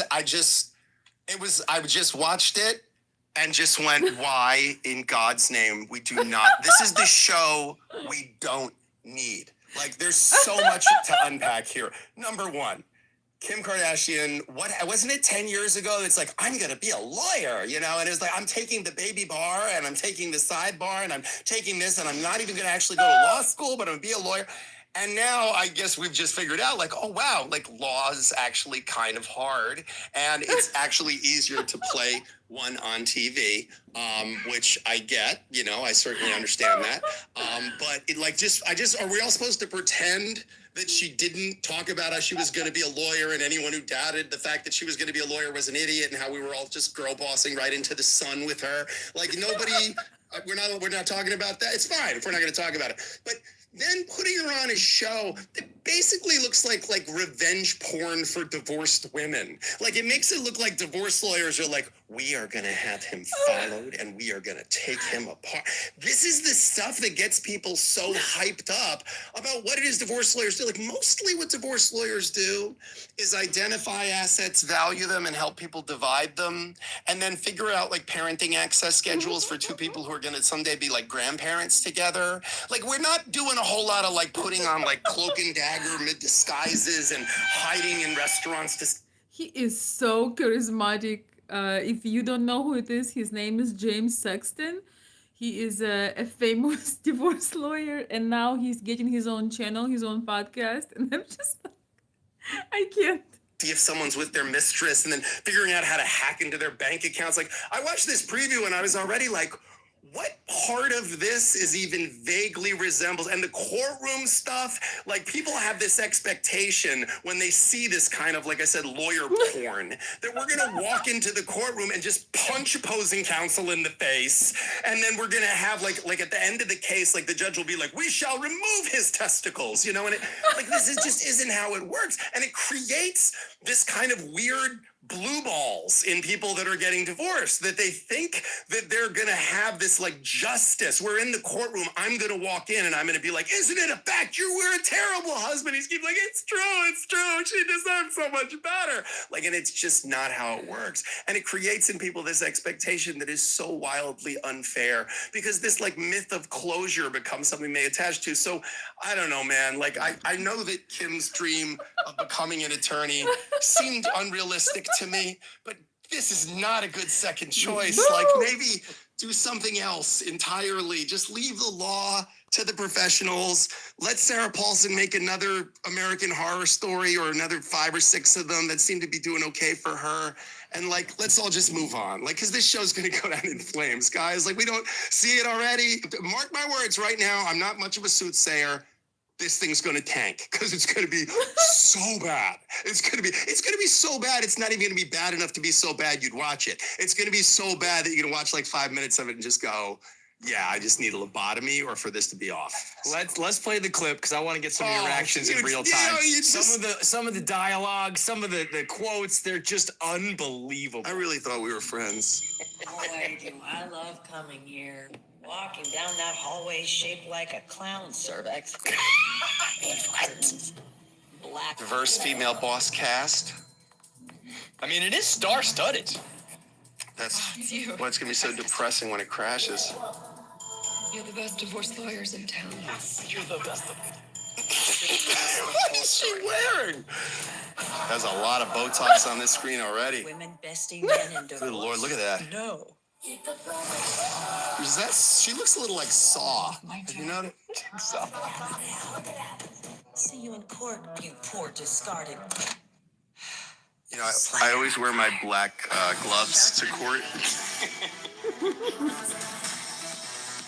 There's a line here at the end from Sarah Paulson that is... It's gonna be bad. It's not true. It's not true. You don't actually get extra money for crying. You are not taking so much as a ballpoint pen out of this building. Enough edging, counselor. Let us come already. The boss babe. I mean, that is. More. Before you comment on my new appearance, please know that this look is mine. Nothing more than next Halloween's costume, where I will be dressing as a whore lawyer. So, Jim, is that the real Yeah, experience? I mean that's basically what it looks like. Yeah, it's amazing the realism they've captured it. Oh, I know. It's great. It's The one comment in there from Glenn Close, though, women Oh my besting gosh. men in divorce, never happens. I feel like that's that is almost the not true opposite, at all. right? Yeah, that is not true at all. I don't think you actually. I think if you were going to point at She it, said I'm gonna dress like an HO lawyer. HORE, right? I don't know how to spell it. You know, it's like, why, if you're in Hollywood, why don't you just stay with the makeup, with your shows? I don't know what else. I don't really follow the Kardashians, with your reality show, with other bullshit that you do. Why do you need to try to be a lawyer? economic gender bias in divorce, it would probably be skewed in the direction of women having more favorable settlements than men. Unless they are married to really unsuccessful men, because half of nothing is still nothing, half of debt is still debt. But you know, I always tell people, like, you can't cut something in half and have it be bigger than it was when it started. You at best it'll be half as big, but usually you lose something in the cutting. But yeah, I think. But again, this is what I mean when I say it's like a weird divorce porn for divorced women. Like, it's clearly meant to be like there's this gender thing, and that, you know, this large. First of all, there are a lot of excellent female divorce attorneys. Like, I have a number of colleagues, adversaries, who are phenomenal. So I do not want to come off like I'm slagging female divorce lawyers. Actually, being a very effective courtroom advocate and a woman is often in divorce law incredibly valuable. Like, if I have a client or a prospective client who is clearly a perpetrator of domestic violence, or clearly has had significant substance use issues, or we're going to be going after a mom in a custody case and trying to prove her to be a unfit or undesirable mother, having a woman represent that male client is actually really good, because otherwise it's the boys beating up the girl, and I'm sitting here questioning someone's abilities as a mother, and I'm clearly not a mother. So it really creates, like, there are gender things happening in a courtroom. So I think you'd be foolish to think otherwise. But it's not like that kind of emotionally laden stuff. Like, the best divorce lawyers are we're very passionate about our work, and we're very, into it and turned on by it, and very intellectually we find it exciting. But we're not, like, becoming so aligned with our client's emotional state that we stop seeing it clearly. And we don't fit our client with a halo and the other side with horns. And, I've never seen a firm that was all female partners. And it was, I've seen like two of them, and Good they luck imploded with within that. 5 years. Like, it's just doesn't work. Well, I'm gonna continue in a moment. I think, we have a little bit time left. Somebody said $100 gifted, $600 gifted. Yeah. I guess it's in your imagination, but still, thank you. Thank you for the thought. Maybe somebody will gift it. You never know. Having a woman run, woman, no woman, no woman. You remind me of the song "No Woman, No Cry" by Bob Marley. Yeah, No Woman No Cry. I agree. I actually love that song. I love that song. I love Bob Marley. But Bob Marley reminds me of Vacation and Sunshine, so I don't know if I can play it. It's been one of those extremely dark days when I've actually focused on what I needed to do because there was nothing enticing to go outside whatsoever. I love Bob Marley. Yes, I love Bob Marley too. He's phenomenal, phenomenal. I would love to go to Jamaica and also visit his museum. I just love his music. My darling, when I'm visiting you, my darling Alinочка, we're gonna play some Bob Marley. I don't know if you like him, but I love Bob Marley. He's just chilling. He just knew how to enjoy life. No stress. Why are you listening to Divorce? Because I am addicted to James Sexton. He's my new addiction. And I want to recommend all the men who are watching, check out James Sexton channel and learn what charismatic delivery is. His charisma is off the charts. He is an incredibly talented speaker and he's so charismatic. I'm just glued to the screen and I love his show. And yes, okay, if we reach 13,000 people today after the show, if I will see that I gain a little bit more subscribers, so I have my 30,000 subbies, I'm gonna go one of the upcoming nights from the laptop where I will be able, in a much better quality, obviously, play some clips with him, with other people. So I will prepare clips for the lives and it will be fun. But I need to see more love. I need to feel more love to do that, okay? Of course, I'm gonna still do random vertical lives, of course. I have a bunch of topics prepared. And I will also go live in the daytime as well when I have a possibility. You know how we do it, right? Pretty ladies, thank you, Mr. Bobley. I appreciate it. Do I have a Kmart? Kmart? What? I don't even know what Kmart is. I don't remember if it was in this clip, in this clip or not. I'm gonna play it for a little bit longer. He said something so funny about Kim Kardashian being a lawyer that it just had me on the floor, but I don't want to spoil it because I think it's a bit further. Like it just doesn't work because it just the dynamic of that just isn't going to work. It's not going to attract a diverse enough client base. It's not going to have a complete skill set. Just like a firm that was all men isn't going to be successful. Like you have to have the right tools for the right task. And there are cases where a younger lawyer is a better choice, an older lawyer is a better choice, a woman's better, a man's better, having a gay lawyer or having a lesbian lawyer. Like these are all things that are helpful. Having a lawyer that has kids, having a lawyer that doesn't have kids, it's what's the right tool for the right task. So I don't know. I understand why they made this. They get the idea of like, oh, okay, divorce law is interesting. It is interesting. Like, why the hell else is anybody listening to this pointy nose 53-year-old? But I mean, to turn it into that, like, it's not that sexy, guys. Like, it's not like our offices, they're nice. They don't look like that. That's insane. Like, and by the way, like, who's doing work in that office? It doesn't look like an office where there's no computers anywhere. Like most of what I do is either I'm on a computer returning emails or I'm on the phone and I have the thing in my ear and I'm walking around with the thing in my ear. Like everybody there is just wearing elaborate hats and there's no computers and they're throwing fucking water at each other. Like, I don't know. Just. Is there a movie, TV show, piece of content that does represent the divorce world or legal world? No, I mean, divorce has never been done well on TV or films. I would say the closest we ever came was A Marriage Story. I think that movie, A Marriage Story, which should have been called A Divorce Story, by the way, that was as real as I think it gets. It showed how two people that don't hate each other can, like, the adversarial process can make them incredibly distrustful of each other, and the things that lawyers have to do to protect their client and advance their interests sometimes amp up conflict in really awful ways. And the way that two decent people can kind of lose their minds in the terror that is a divorce, like the feeling of, oh my God, everything's slipping away, everything's like, I'm losing my identity, I'm losing my kids, I'm losing all my money, I'm losing where I live. And I thought Adam Driver and Scarlett Johansson did a phenomenal job of driving that home. But in terms of like the day-to-day work of being a divorce lawyer, no, it's never really been done well on film because, again, it's super interesting, but it's not that visually sexy.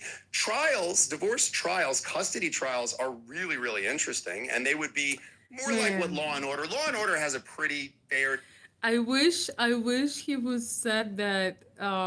I don't know where this joke comes in, but he gets asked about. So do you think that it was a good idea for Kim Kardashian to become a lawyer?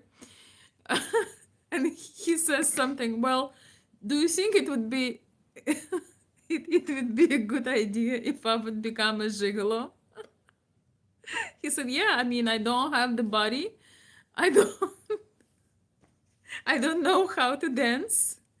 I don't think I can attract a lot of women, but yeah, if not for that, if not for me not having a good body and being attractive to women and know how to dance, I would be a great gigolo. Same with Kim Kardashian. Look, if he would have a different type of intellect, she would be a great lawyer. I don't remember how exactly he said it, but he just said, yeah, basically. Oh yeah, I think he said like I could be. He said I could be successful as a divorce lawyer. Says yeah, I guess I could be. I could have been successful as a stripper, as a male stripper, but I don't have a good body and I don't know how to dance. So anyway, I just find him he's very sharp. I just love listening to him. So make sure you listen to him as well. You know, it's mandatory. I just can't. He's just so sharp. But the interesting thing is, if you listen to some episodes of his show, he really shares so many insights because, as he says, people tell the truth to the doctors if they want to be alive, right? When there is a crisis, they want to tell the real truth. And people say the truth to the lawyers if they want to win the case. So he's this concentration of information, experience, and very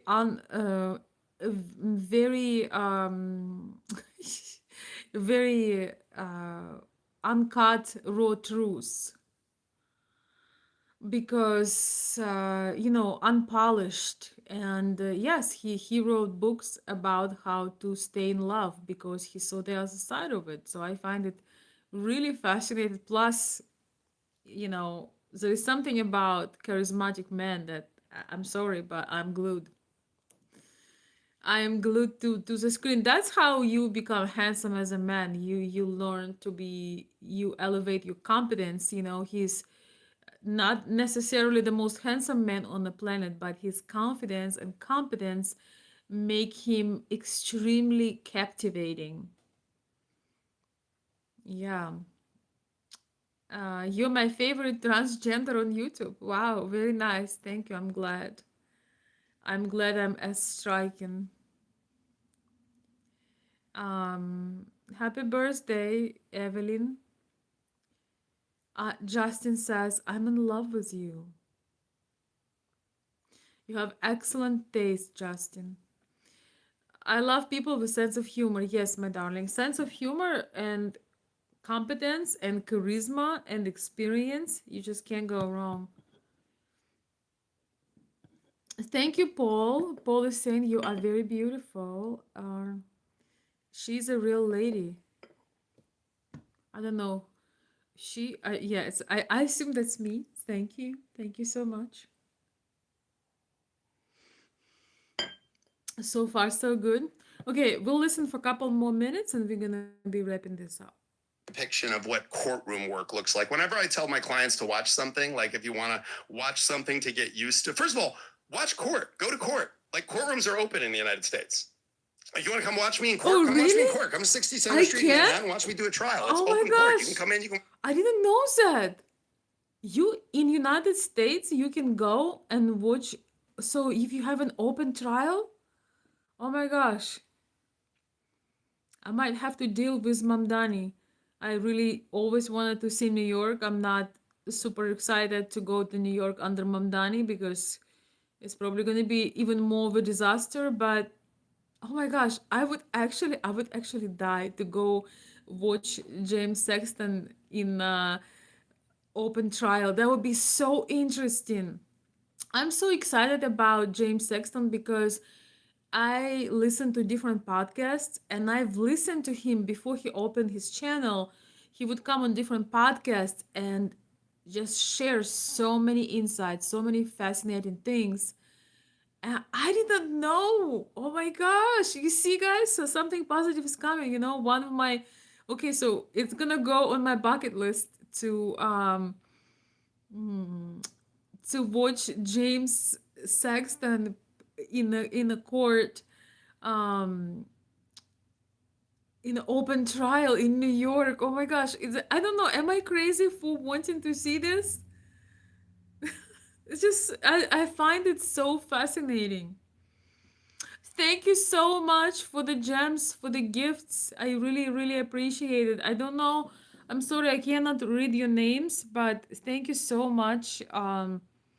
Thank you so, so very much. I love those little new features that YouTube unlocked for me, and I really appreciate the gifts. I know they're boosting the algorithm and good for me for the future. So thank you. Thank you, Johnny Lombard. Thank you for the compliment. I appreciate it. Stray dork. What incredible is an understatement. Thank you. Hello, Mark Archer. Welcome. Thank you for the heart gift. Thank you, Nico. Thank you, Paul. Laura Wasser. I don't know who that is. I'll check you out, but I'm addicted to James Sexton. I'm sorry. He's my intellectual crush. watch the thing. We can't film it, can't record it, but you can come watch anytime you want. They're open courtrooms unless Smart men are one of my biggest weaknesses in life. But, well, what can I say? I consider it my strengths as well. I don't know that. What's your name? Laura Wasser? Okay, but I don't know. She could be better attorney. I don't know, but I've been listening to James on different podcasts and the knowledge that he says, and he seems like a fierce lawyer. He has a lot of celebrity and high net worth, very extremely high net worth clients. Ladies, I have an idea where you can meet your soulmate. Watching a high profile man getting divorced in a court.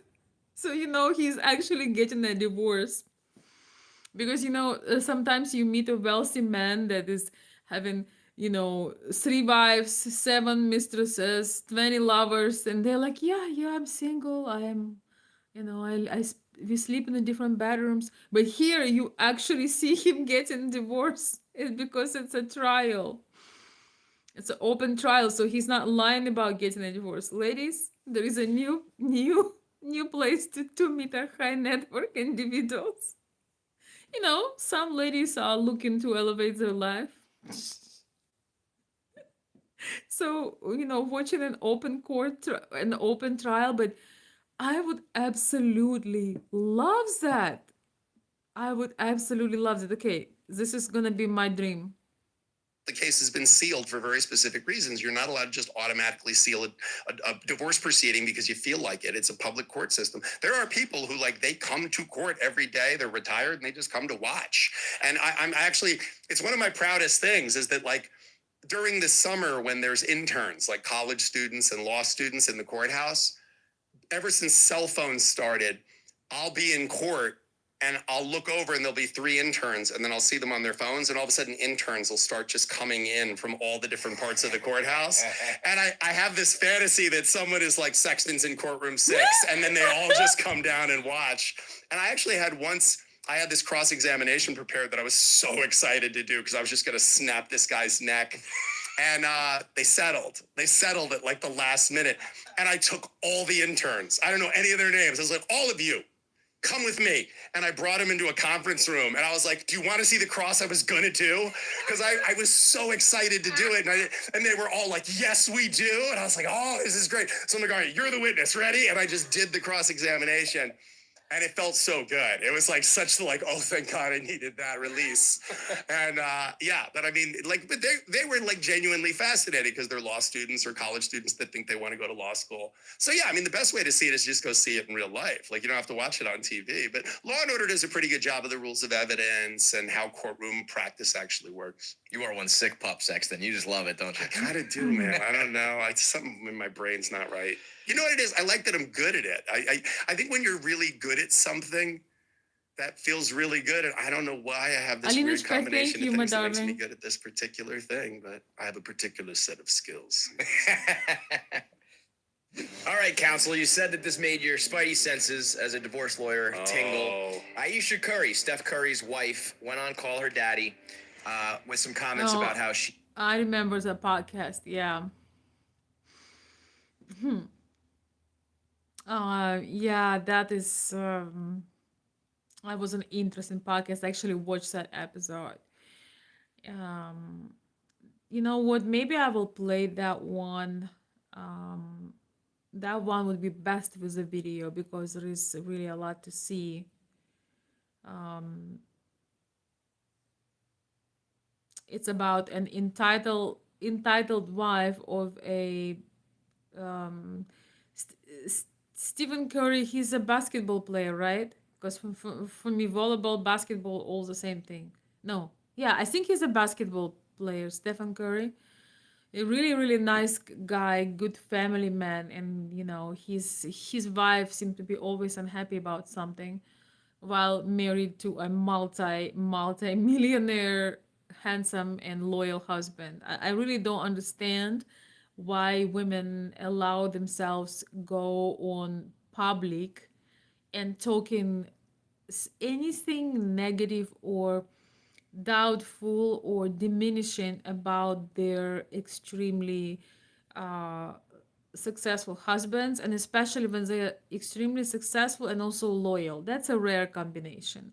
Very often when you are as a man, very often when men are extremely successful, very often they're not faithful, they're not loyal. It's just what it is, you know. The world of celebrities and multi-millionaires, they just, the morality usually, you know, you cannot hold this so much abundance and being moral. So a lot of women kind of don't care at that point. They just go for the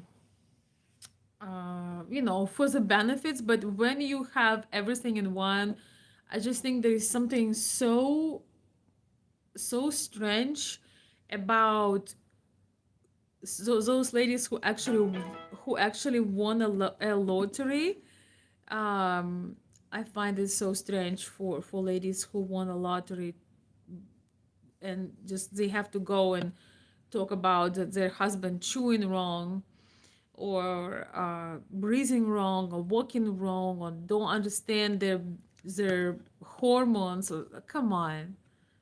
It's so devastating to see it. So yeah, I need a massage. Actually, yes, I do need a massage. Actually, I need to have a streaming chair because I notice my back sometimes doesn't feel the best. This is actually like, I think it's called Chase. It's a reading. It's like old-fashioned antique reading. It's like a reading couch, but I don't feel comfortable laying down on the stream. Now I will subscribe, Poopsic. Okay, Pupsik, давай. Alinочка is saying, I don't understand either. They should appreciate what they have. What a blessing.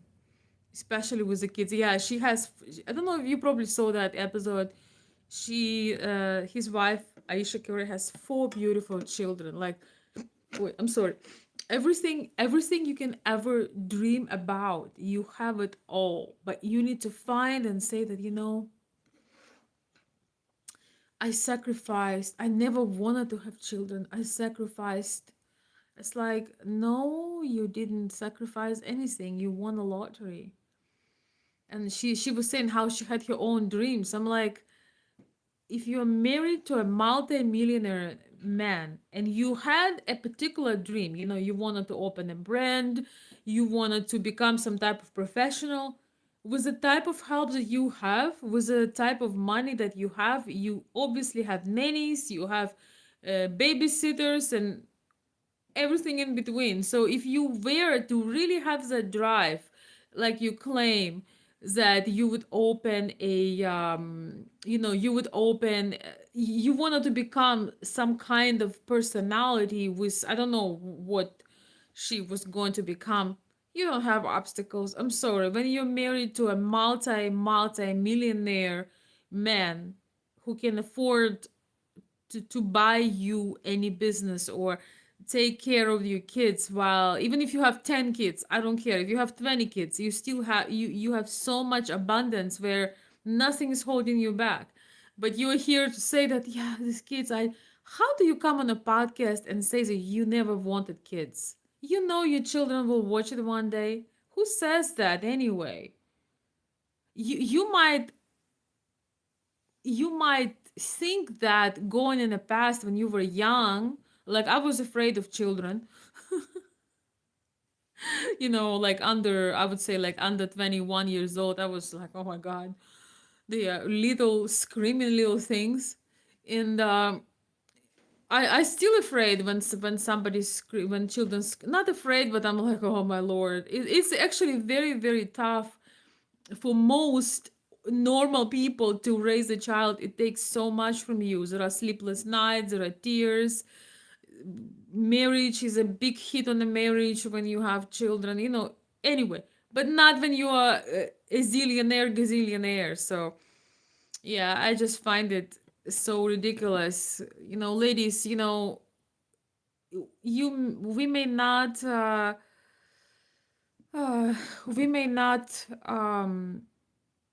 see these examples in a real life, but I think if you're lucky to have a man in your life who is protecting and providing, don't go on a freaking stupid podcast talking about intimate details of his daily life, how he eats, how he chews, or how he walks. This is not an information that you go and share with people. Yeah, exactly. Alinочка saying, wow, I can't believe Aisha Curry said that she's a byproduct of the liberal culture in the Bay Area. Yeah, she's really such an ungrateful woman because your husband is so handsome, so successful.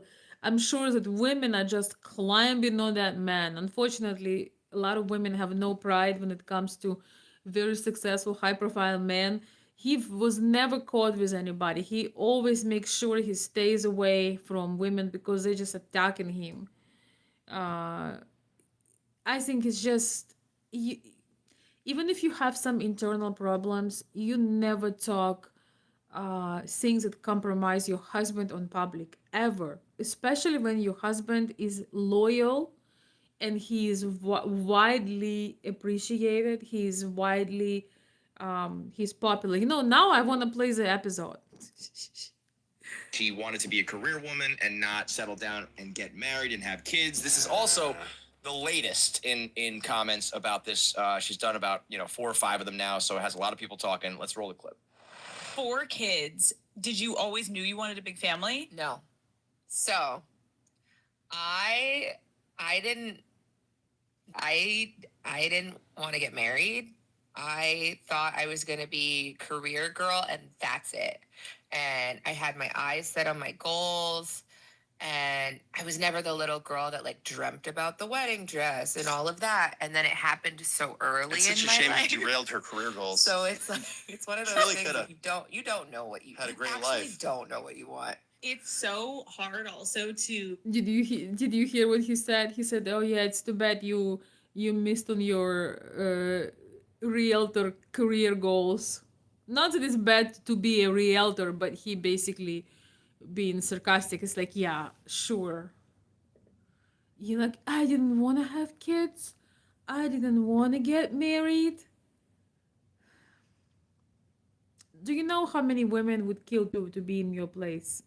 And you just devaluing the God's blessing that God blessed you, your life, your family, your legacy. You have beautiful children with a amazing man. It's like, it's whatever. That's your attitude. be the woman in a situation where you're like, men just don't get as much scrutiny. Like they can maybe tell him like So your hard. fucking shot So sucked hard. tonight, but like the looks and all of that is just like not a factor of conversation as much. No. Did you It is really bad to be in a position where you don't have to have keep it skills. within yourself so it didn't I do not have a bone in my body that can keep anything to myself. That's true. So That's it the comes truth. to That's the mind, most it's truthful coming thing. out. And he's so gracious. Like he tries to resonate with me, but he just can't. You know, that's healthy. It's healthy to in front of a bunch of strangers in a public setting to talk about how your husband just kind of doesn't get it, doesn't get you, and how it's much harder for you to not have been able to pursue your dreams that were literally only that, dreams. Like there was nothing in your reality that looked like you were about to be on the trajectory of becoming a C-suite executive. For reference, she was married at 22. Yeah. No, I'm not meaning her individually. No, yeah. Like I don't know what she would have accomplished, but it's incredibly easy to from the position of having millions and millions of dollars being married to a very successful person who's very good at a particular thing, to say, you know, I could have been a brain surgeon. It's like, yes, you could have been. Kim Kardashian could have been a lawyer. Like there's lots of things that are possible. I could have been a gigolo. It's just, you know, I lacked some of the skills, like, you know, being really good at sex and extremely good looking. Other than that, I was perfect for the field. You know, like I could have been a doctor except for the math and science part. You know, I think this is just what gets my like spidey sense tingling about the Curry situation is it's a real short distance from publicly criticizing your spouse to being in my office, period. It just is. I've seen it with celebrities all over the place. I've seen it with any number. Like as soon as I hear someone on a screen or on a podcast talking about how their spouse like doesn't get it, and by the way, it's usually women. Because if a guy gets on a podcast or a show and says like, well, my wife doesn't get it, or, oh, she's the most loathsome harpy ever to castrate a man. That's it. It's over. They're done. Curtains. Cases, like, that's it. She's leaving him. Whereas it's kind of become okay to say like, oh, my husband's such a lovable idiot. Like, and of course, like she's doing it that way. She's doing it with that, like, look, he tries.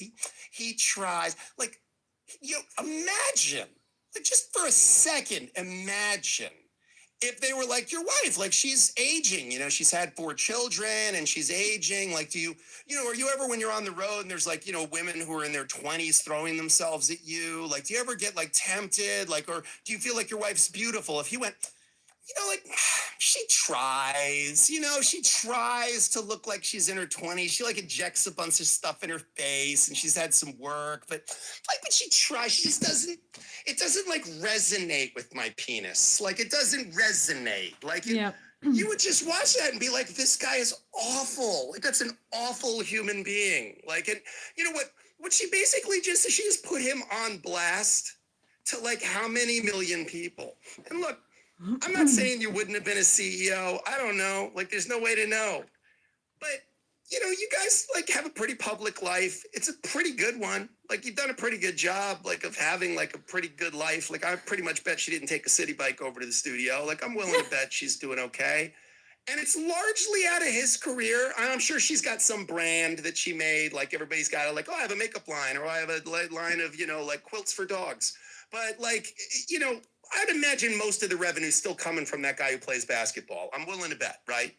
And so to then start slagging that guy publicly and talking about like how he tries, he means well, but it's like, dude, like, listen, I'm not saying the guy's got to be as good at connecting with his spouse as he is at throwing 3-pointers, but like, you don't need to have that discussion in public. You don't I need to do that agree, on Call Her sir. Dad. I agree, sir. Why would you do that? I don't know. It's like ladies should get some friends, get something to do, get a hobby. And I think, when you are marrying a high profile man like this, being his wife and being a mother of the children and be a representative, that's a 24-hour full-time job. What else do you want? I think that not even on public, not even if you are a public person, but if you are lucky to have a beautiful family, a blessed relationship, I really think that you should keep sacred things inside of it, and not even blob about it to everyone around. I think there is something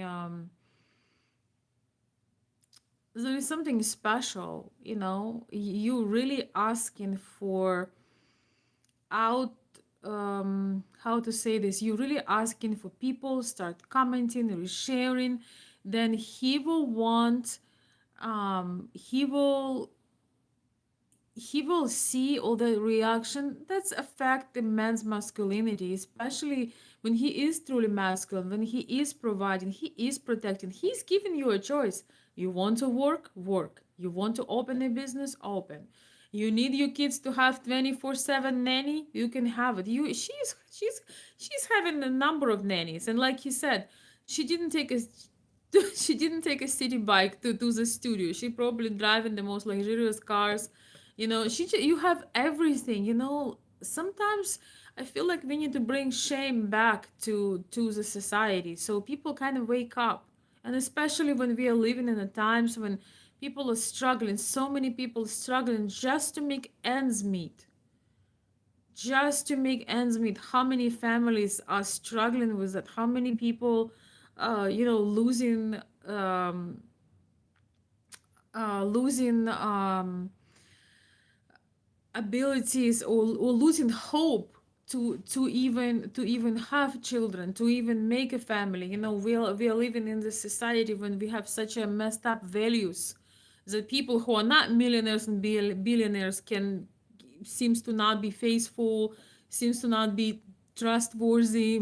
There is so much struggle right now in our society with even being able to create a family. And here she is, coming that, oh wow, my diamond's not large enough. It's just like, come on now. And again, what I admire truly and deeply about Stephen Curry is that he's just so humble. There are a couple more guys like this that I know uh, publicly, that are always kind of, they are known for their reputation and their loyalty, and they staying off the tabloids. They're not hanging with supermodels. They are about their family. And when you are a beautiful woman that every man is after, or when you are a very successful man, when all the women are after, the pressure. It's almost like everyone is trying to get into. I can guarantee you that when this guy is on his tours, there are women literally knocking on his door and trying to get in. It's really terrible that there are people like this, but it's true. So yeah. So let's see. Thank you so much, my beautiful friends. So now I don't know. I'm just so um I'm learning so much through James Sexton's work and his takes on things. I really, really enjoy him, so I wanted to share with you. David, it's very destructive when a spouse is talking badly about the other publicly. Yes, the it's so. Thank you so much for the gift. I don't know how to call it, Ruby. Thank you so much for the Ruby, my darling. Thank you for this sticker gift. I appreciate it, Alinочка. Спасибо. Muchas gracias. David is saying it's very destructive when the spouse is talking badly about the other publicly. Damages the children. Yeah, children gonna see it sometime. When they grow up, you always want to see the archives. Like, why? Don't you have some advisors? Like, you have all that money. Don't you have a PR, some consultant? If you don't understand with your mind that talk about talk about your dreams on your podcast, talk about how you're gonna build something or build something. Literally nobody is standing on your way doing your business, whatever. You're just not doing it and finding kids as an excuse. Okay, even if you're not a millionaire, kids are not an excuse to not having a business. Okay, so stop. I just find it just, oh. And that girl called her daddy. Oh my gosh, she's one of the most repulsive people I've ever seen. Especially in her what it is, like, tracksuit. You're sitting in a tracksuit. Okay. But very surface, it's like they're trying to make women these victims. Like, we are such victims of patriarchy. Even though most women deep down mean wish that the patriarchy would take care of them so they could be actual women that could actually enjoy their time. I just love how the most privileged, the most rich, the most successful women that, that are married to the most successful men, or have very high careers, that they are always like, I wish I would have somewhat different. Is this destiny? No, no, it's not it. It's not. It's no, no, no. It's not. But I wish I would like have something else. Yeah, I think being a realtor would be great. I mean, it could be great. Actually, if she was a realtor, she probably would be great because, all the stars and high profile people would hire you. So anyhow, I just find it such a BS.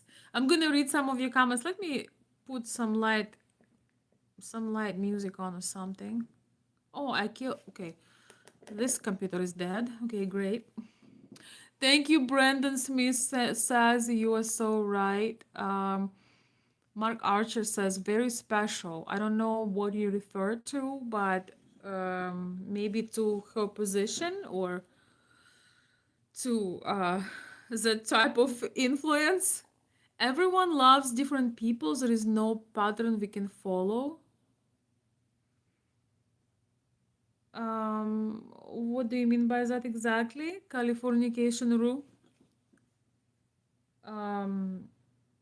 I can tell you, everyone loves having a multi-millionaire husband that got your back at all times, and you never have to worry about you or your children for generation ahead. I can tell you that everyone loves that, especially it's a respectful man and loyal. So I'm sure many women would love to switch places with her. I'm sure if she were to come out from that marriage for a second, there would be a line of women waiting to get in. So yeah, that's not as unique of a pattern as we might think. Yeah, about 99.9% would jump in with their eyes closed. Um, so my darlings, please remember to put a thumbs up, and ideally, if you really would want me to play some episodes, it can be just interesting things that's going on. I really want to elevate my lives a bit technically, so I I got the professional software for my MacBook, and yes, we're going to watch a bunch of things. It's going to be a lot less crazy people on the live because they're not subscribed, so they probably won't see it. But yeah, if you like watching things and commenting, I am learning how to do it, but I need to get my 13,000 subscribers. So, yes, I wish I would put a count on. Yes, it would be great. I need to figure out. I have 100 likes. Thank you so much. And thank you so much for the gifts. Thank you. I don't know how to read your nickname, but thank you so much. I think you've sent the most gifts today. Thank you. And Alinочка, thank you so much for the gift. I have an EBT card. Would you go out with me? Of course I would. Of course I would. Why do you even doubt that? Right? One moment.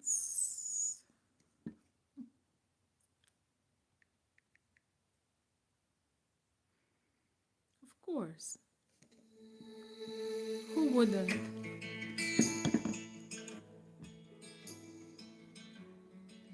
What's your name? It's a secret.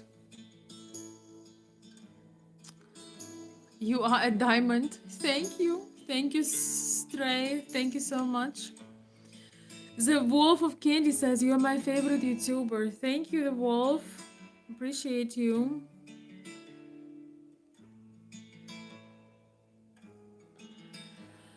Okay, not reading negative comments. I'm sorry. Are you Russian? Oh, let's not start on that. Oh, thanks. Yes, I am from Ukraine. It's ethnically I have some Russian descent from my mother's side, but I grew up in Ukraine and I consider myself Ukrainian because I mean my nationality where I'm from Ukraine. Yes, but I do have Russian ethnicity as well with a bunch of others. I'm American but also Russian family. Okay, nice. Yeah, I know. So LA, so Los Angeles, so awful. Oh my gosh, I hate that LA Valley girl accent. Oh, it hurts. It really hurts. Same accent for both Russian and Ukrainian, but you better not make a mistake nowadays. You know, honestly, I think it's devastating what's going on between the countries. It's absolute devastation, but I don't just hate somebody because of their nationality. Your nationality, your ethnicity, something you're born with, and you know, then I have to hate myself too because uh, almost 50% of my blood is or DNA is Russian. So like I think that people need to understand the difference between ethnicity, between your genetics you have no charge of. Yeah, I probably would not support people who are pro-war, who wants the war to continue, who just enjoy that people are dying for nothing. Both sides are dying for nothing, for absolutely nothing. So like yes, some people would get upset, but I consider myself, you know, more or less adequate. So if you, it's not your fault with the color of your skin, ethnicity, nationality you're born with. So I think it's kind of, you know, when people come here and they start being disrespectful, that's different. But you know, yeah, they both are Californian girls. Yeah, I figured that out, and they both are absolutely insufferable. Absolutely insufferable.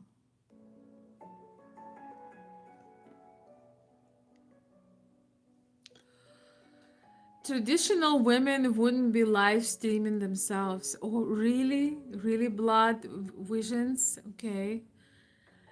And traditional men would not be sitting on women's live streams. They would be working on their business and taking care of their business rather than writing irrelevant comments. You know, just saying.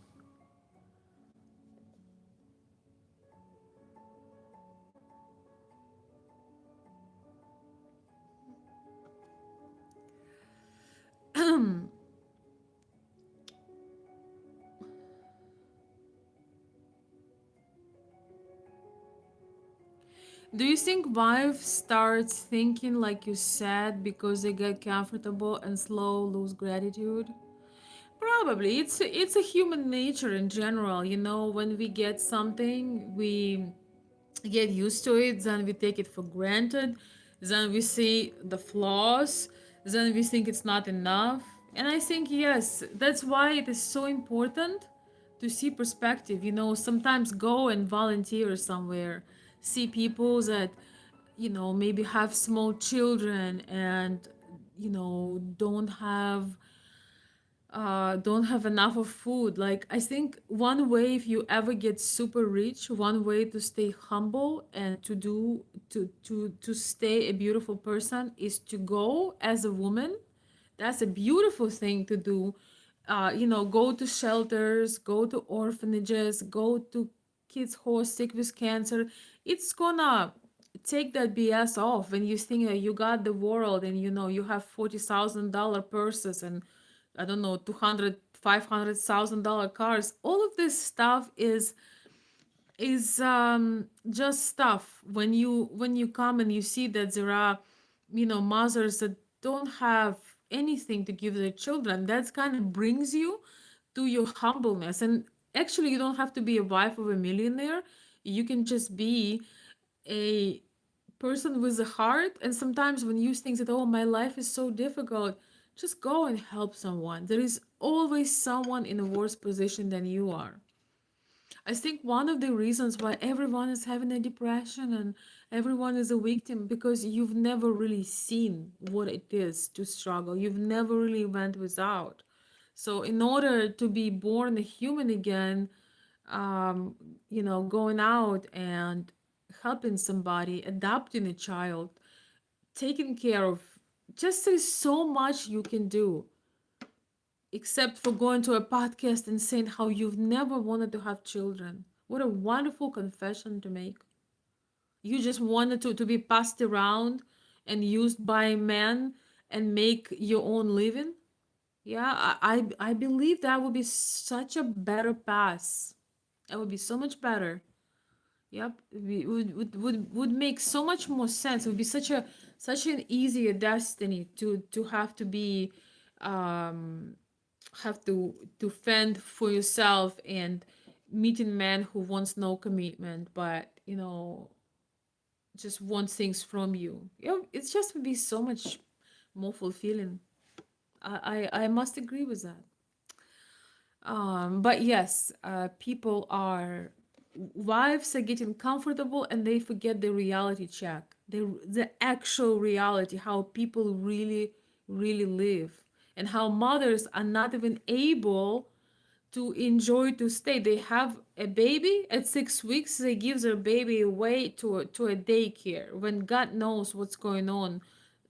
You never know how they treat your little baby. A lot of women would love this to stay, but due to certain financial problems, they cannot even see their own baby. And you're here like, yeah, I've never wanted this. I won $1 billion lottery, but I'll be honest with you, I never wanted that.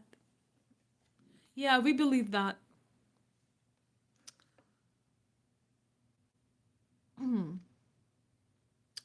I don't know what you're talking about, Californication rule. You said if, oh, I think you're saying if millionaires are not kind, mature, respectful, better stay.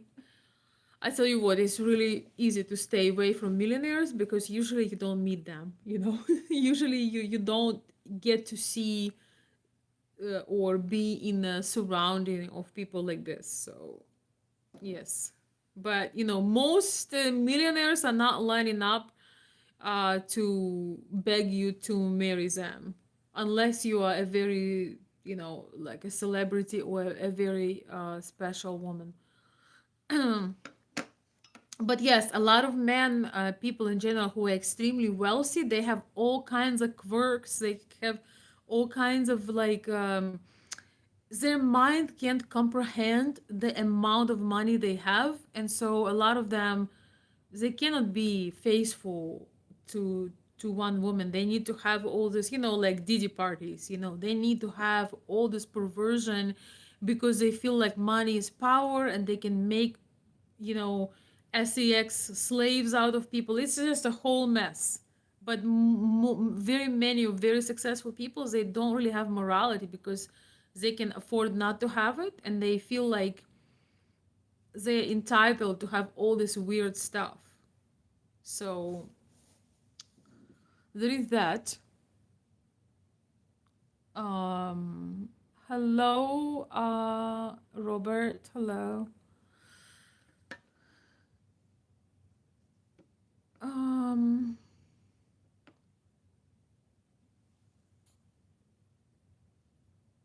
oi, oi, oi, oi. Nice cat. You don't have to explain yourself. Well, if I want explain myself, I'm not necessarily explaining myself. I'm just sharing thoughts. I mean, you want me to sit in silence, Mark?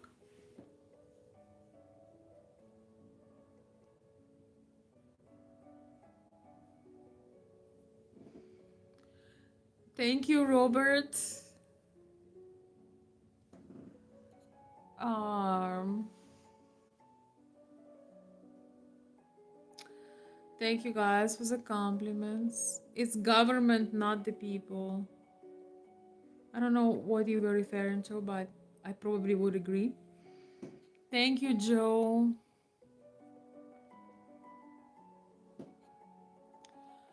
I am not pro war. Oh, nobody should be pro war. It's ridiculous.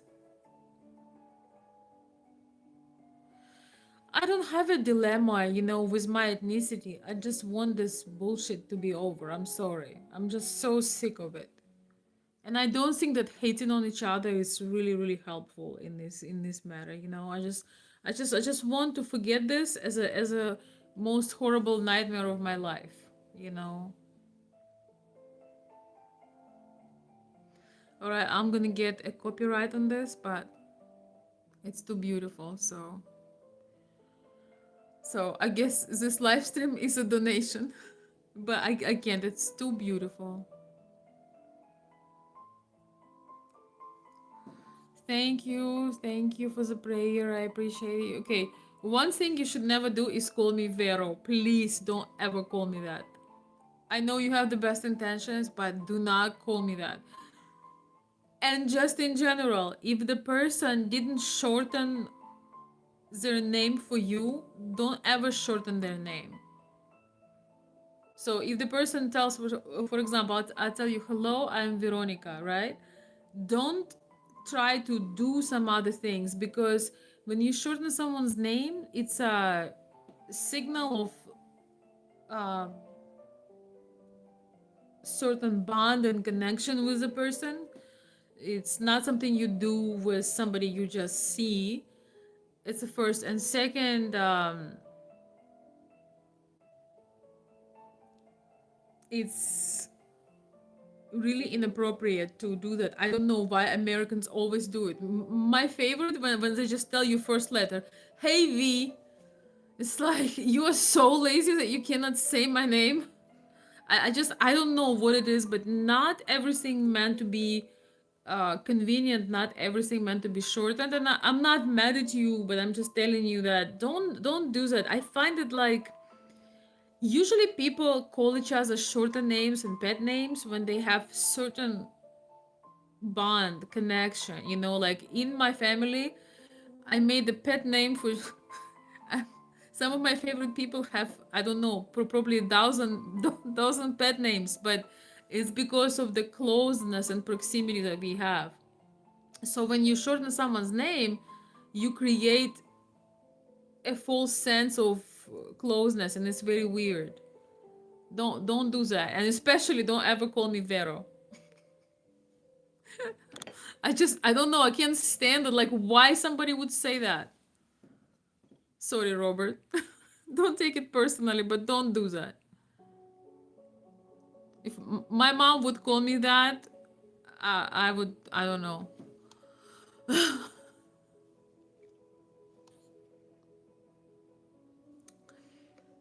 Um, poor, poor Robert probably need to have a drink of water. But I gave you basically like a free uh etiquette tip because people do it all the time and it's very strange to me.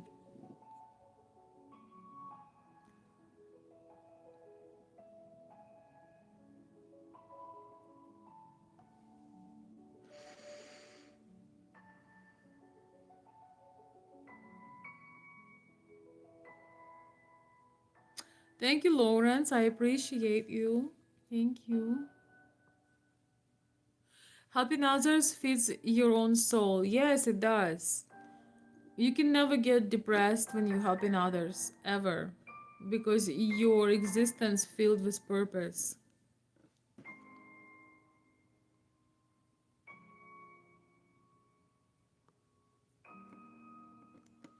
Good for you, Raymond.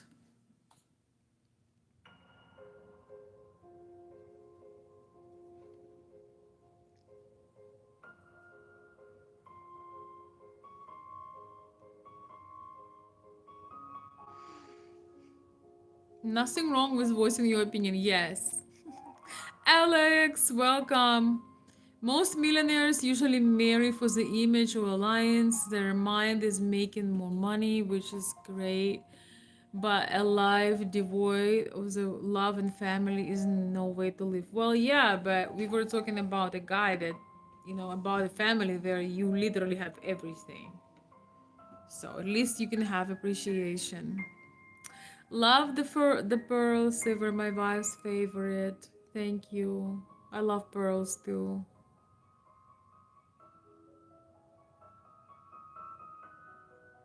My millionaire friends' most difficult issue is to have trust. Most people want something from you all the time, especially, yeah, I mean, I understand why.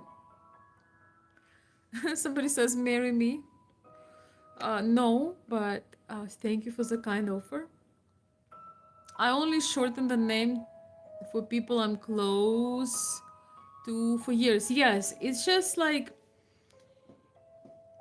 it's kind of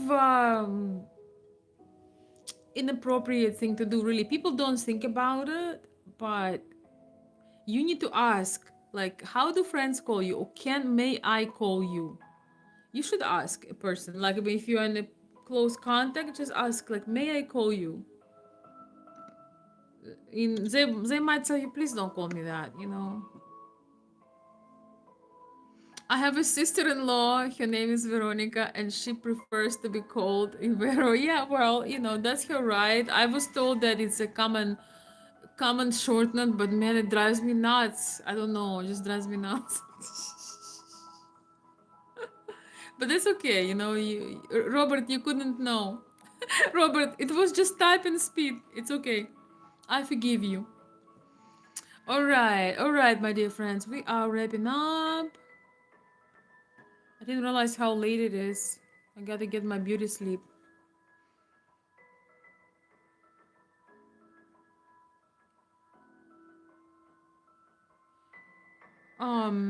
Trust no one. Yeah, well, it's a great, like, trust no one. It's like, thank you so much for the gift. I appreciate it. Trust no one is like, how do you live trusting no one? Like, what kind of life is this?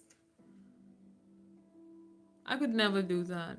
Like, just living closed up. I mean, you might get hurt. Well, you also going to die one day. I mean, that's really, life is danger. Like nobody will come alive out of this journey. So now what? I am against this, this culture of like, trust nobody, do nothing. Like, come on now. As we say, I'm sorry, I won't be able to translate this. It's too complex. I'm too tired, but you gotta live a little.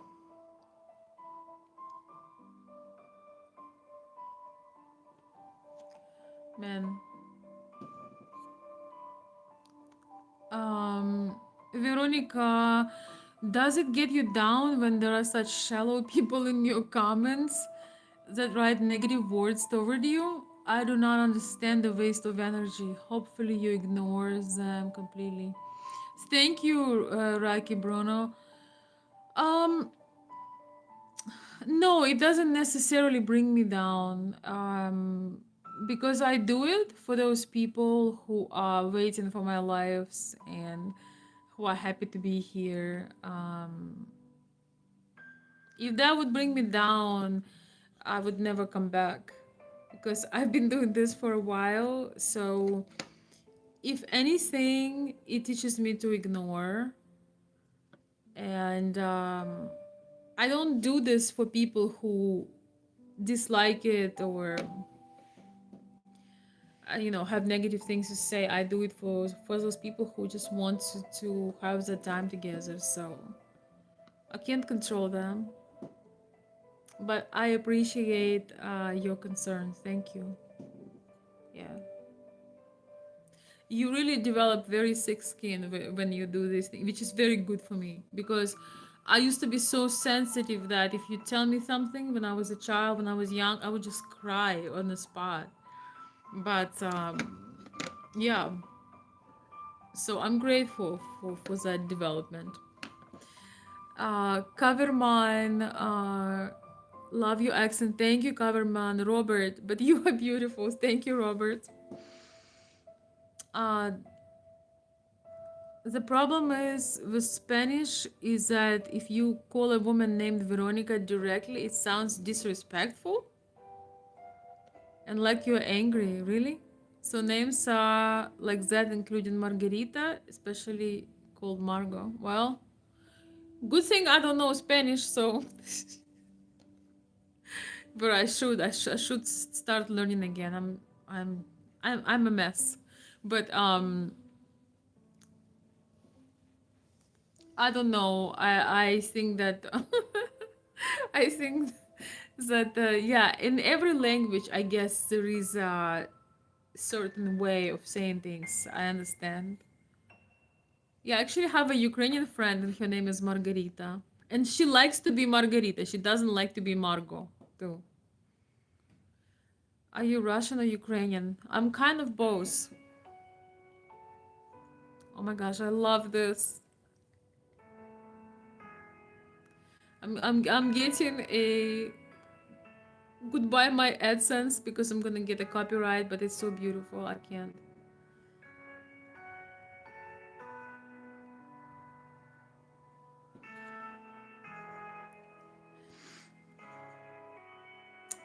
Where are you from? I'm in Peyton from Ohio. I'm 18.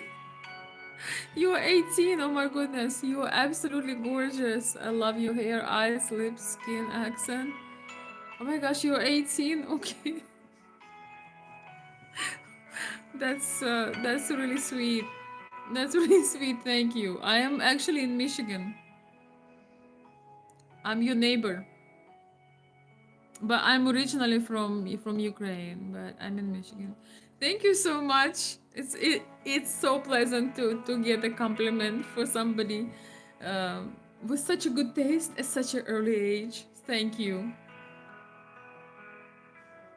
Yes, I'm in Michigan, somewhere in the middle, somewhere near the capital. Trust instincts. If I get a bad experience, I embrace the experience as a lesson. Yeah, I feel like I have a PhD.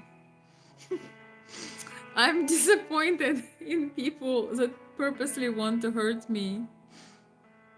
Not sad for myself. Exactly, like um I think you just silently observe. One thing I've learned with time is that not every situation requires your reaction. Sometimes you just observe and let people fight and prove things to each other, and you're just like, okay.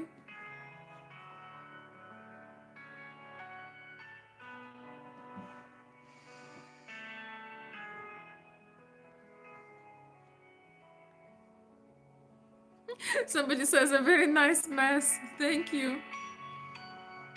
Thank you, Kylie, appreciate it.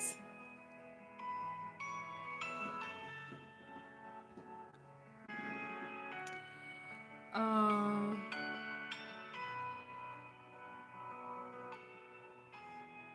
Thank you, Jake. Yes, I am both. You know, I connected to both lands as many people from there. My sister Victoria, she's in Kiev. Yes, it's my city. I was born in Kiev and grew up in Kiev, Ukraine. It really is a glorious city.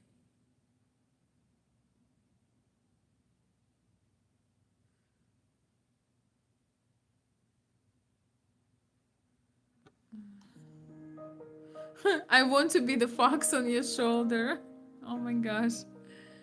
Thanks. Thank you, Rex Rabbit. He says, you look splendid today. Thank you. Thank you, Rex Rabbit. I know you like it. Michigan, Russia. I hope you're having a good time. I will. I'm just kidding. Yes. All right. Um,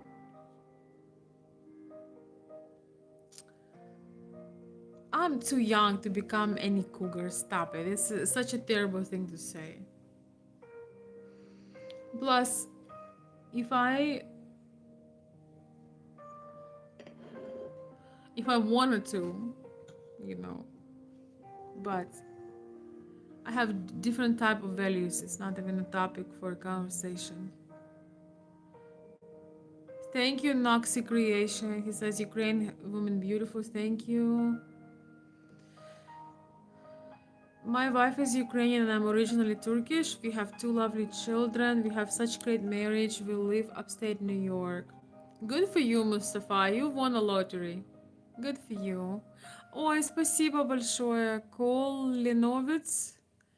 Я із Черкас. Ми тебе дуже любимо. Дякую, дякую. Кол. Дуже незвичне ім'я для Черкас, але дуже дякую. Дякую, дякую. Did YouTube already complain? No, it's not gonna complain. It's just gonna take monetization from this video, but it's not gonna take the rubies. Or if I were to have super chats, you can still keep the super chats and you can keep, you know, all the other things, but the AdSense, it's okay. Don't worry about it. I love this type of music, so they're not gonna complain. It's just when I finish the live, I'm gonna myself remove the monetization and then it will be no problem.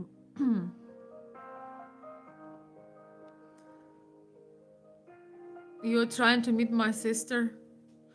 My sister would kick your butt. My sister is a rock climber.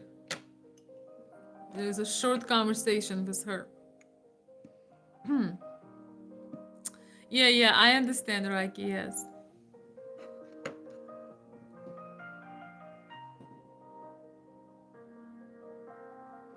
Thank you, Liban.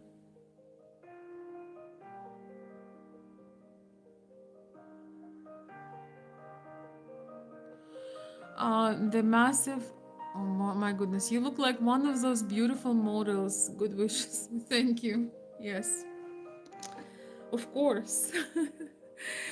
Мою сестру звати Вікторія Микитенко. Ми мало спілкуємося. Мене всиновили з дитячого будинку у 2003 році. Вона з моєю тіткою Олею. Хай у вас все буде добре у вас та вашої сестри.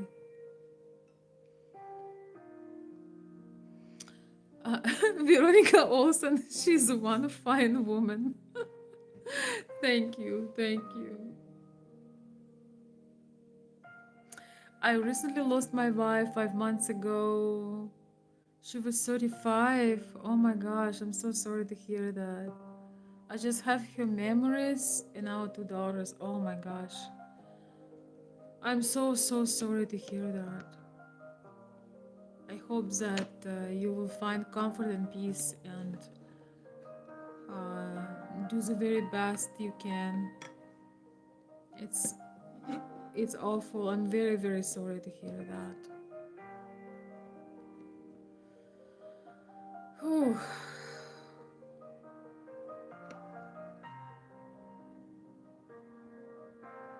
Okay, as this okay, now we are almost at the end.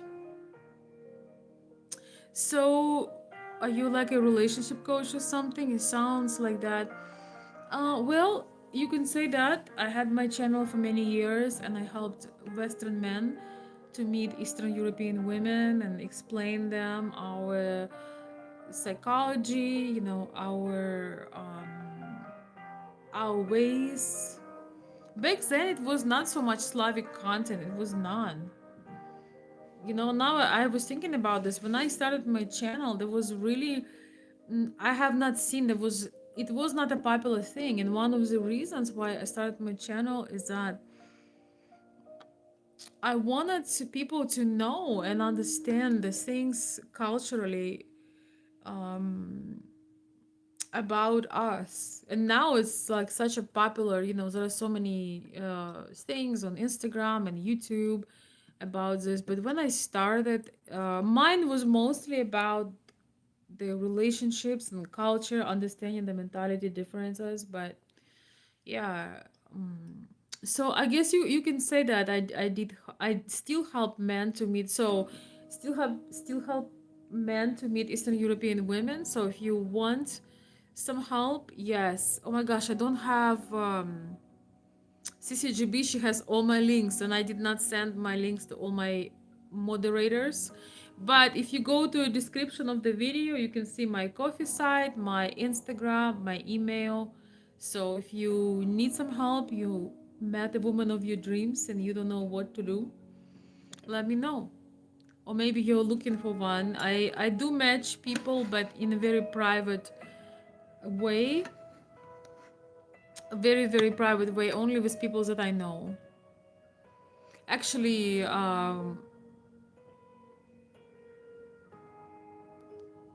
I'm more consult than match, but just reach out to me if you have some questions.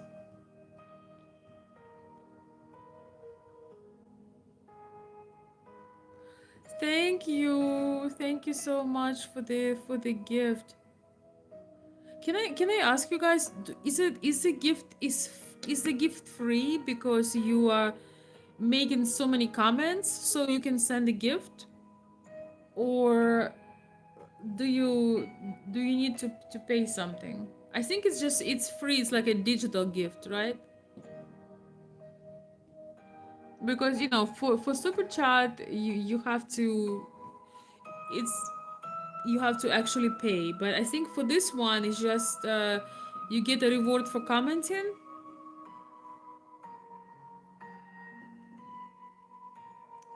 Thank you so much, Mark Robinson. Yes, double tap, drop a like, subscribe. Thank you.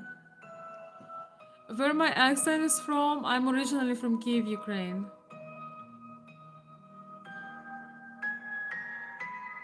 You guys, if you want to understand what I do, you can go in the description of the video. Actually, no, go to the description of my channel and you will know. All right, my neck is about to kill me. So next time I'm gonna be laying on this. You know what? Actually, I'm gonna be laying on this chase and reading a book. So that's what we're gonna do next time.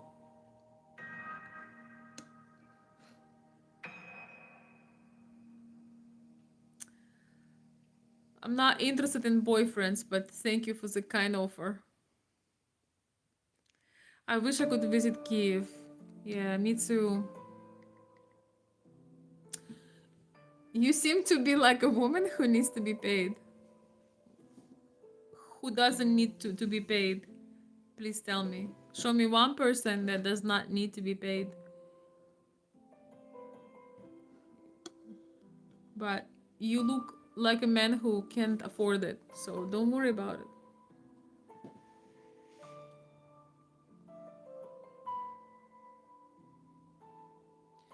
It's not free usually, you have to purchase for gifts. So did you have to purchase? Because you've been sending those gifts. Did you have to purchase? I'm just curious. Could you tell me? Because it's a completely new option.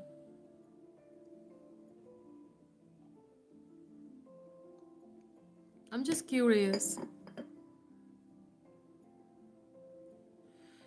Oh, you are the greatest therapist. Yeah, the best in the world. Okay, cool. I did not purchase. I got 300 free, and I don't know why. Okay, cool. So maybe like if you comment, you get like a reward for the gift. So anyway, my dear friends, I'm dying. I'm dying. I need to be horizontal right now. I need to sleep. I need to rest. Next time, I'm gonna be live streaming. I'm gonna be on this antique chase with a boiling teapot and a book, and we're gonna read something. Okay, I'm dying. Love you all. Warm hugs, kisses, love from me, from Michigan, from cold, rainy Michigan, dark and scary. Let's get our beauty sleep, and I will see you very soon. Thank you for coming. Don't forget, if I close my computer right now, my phone, and I will see that you have not subscribed, be prepared for a very bad karma. Yes, be prepared for a very bad karma tomorrow. I'm joking. Next live, probably around Thanksgiving, maybe Thursday. I think Thursday, but in the evening. Because we have a brunch, and then on Friday I won't be available, but yeah, maybe Thursday night. All right? Maybe tomorrow too. So keep checking, keep hoping. I will see you then. Voila. Goodbye, everybody. Good night.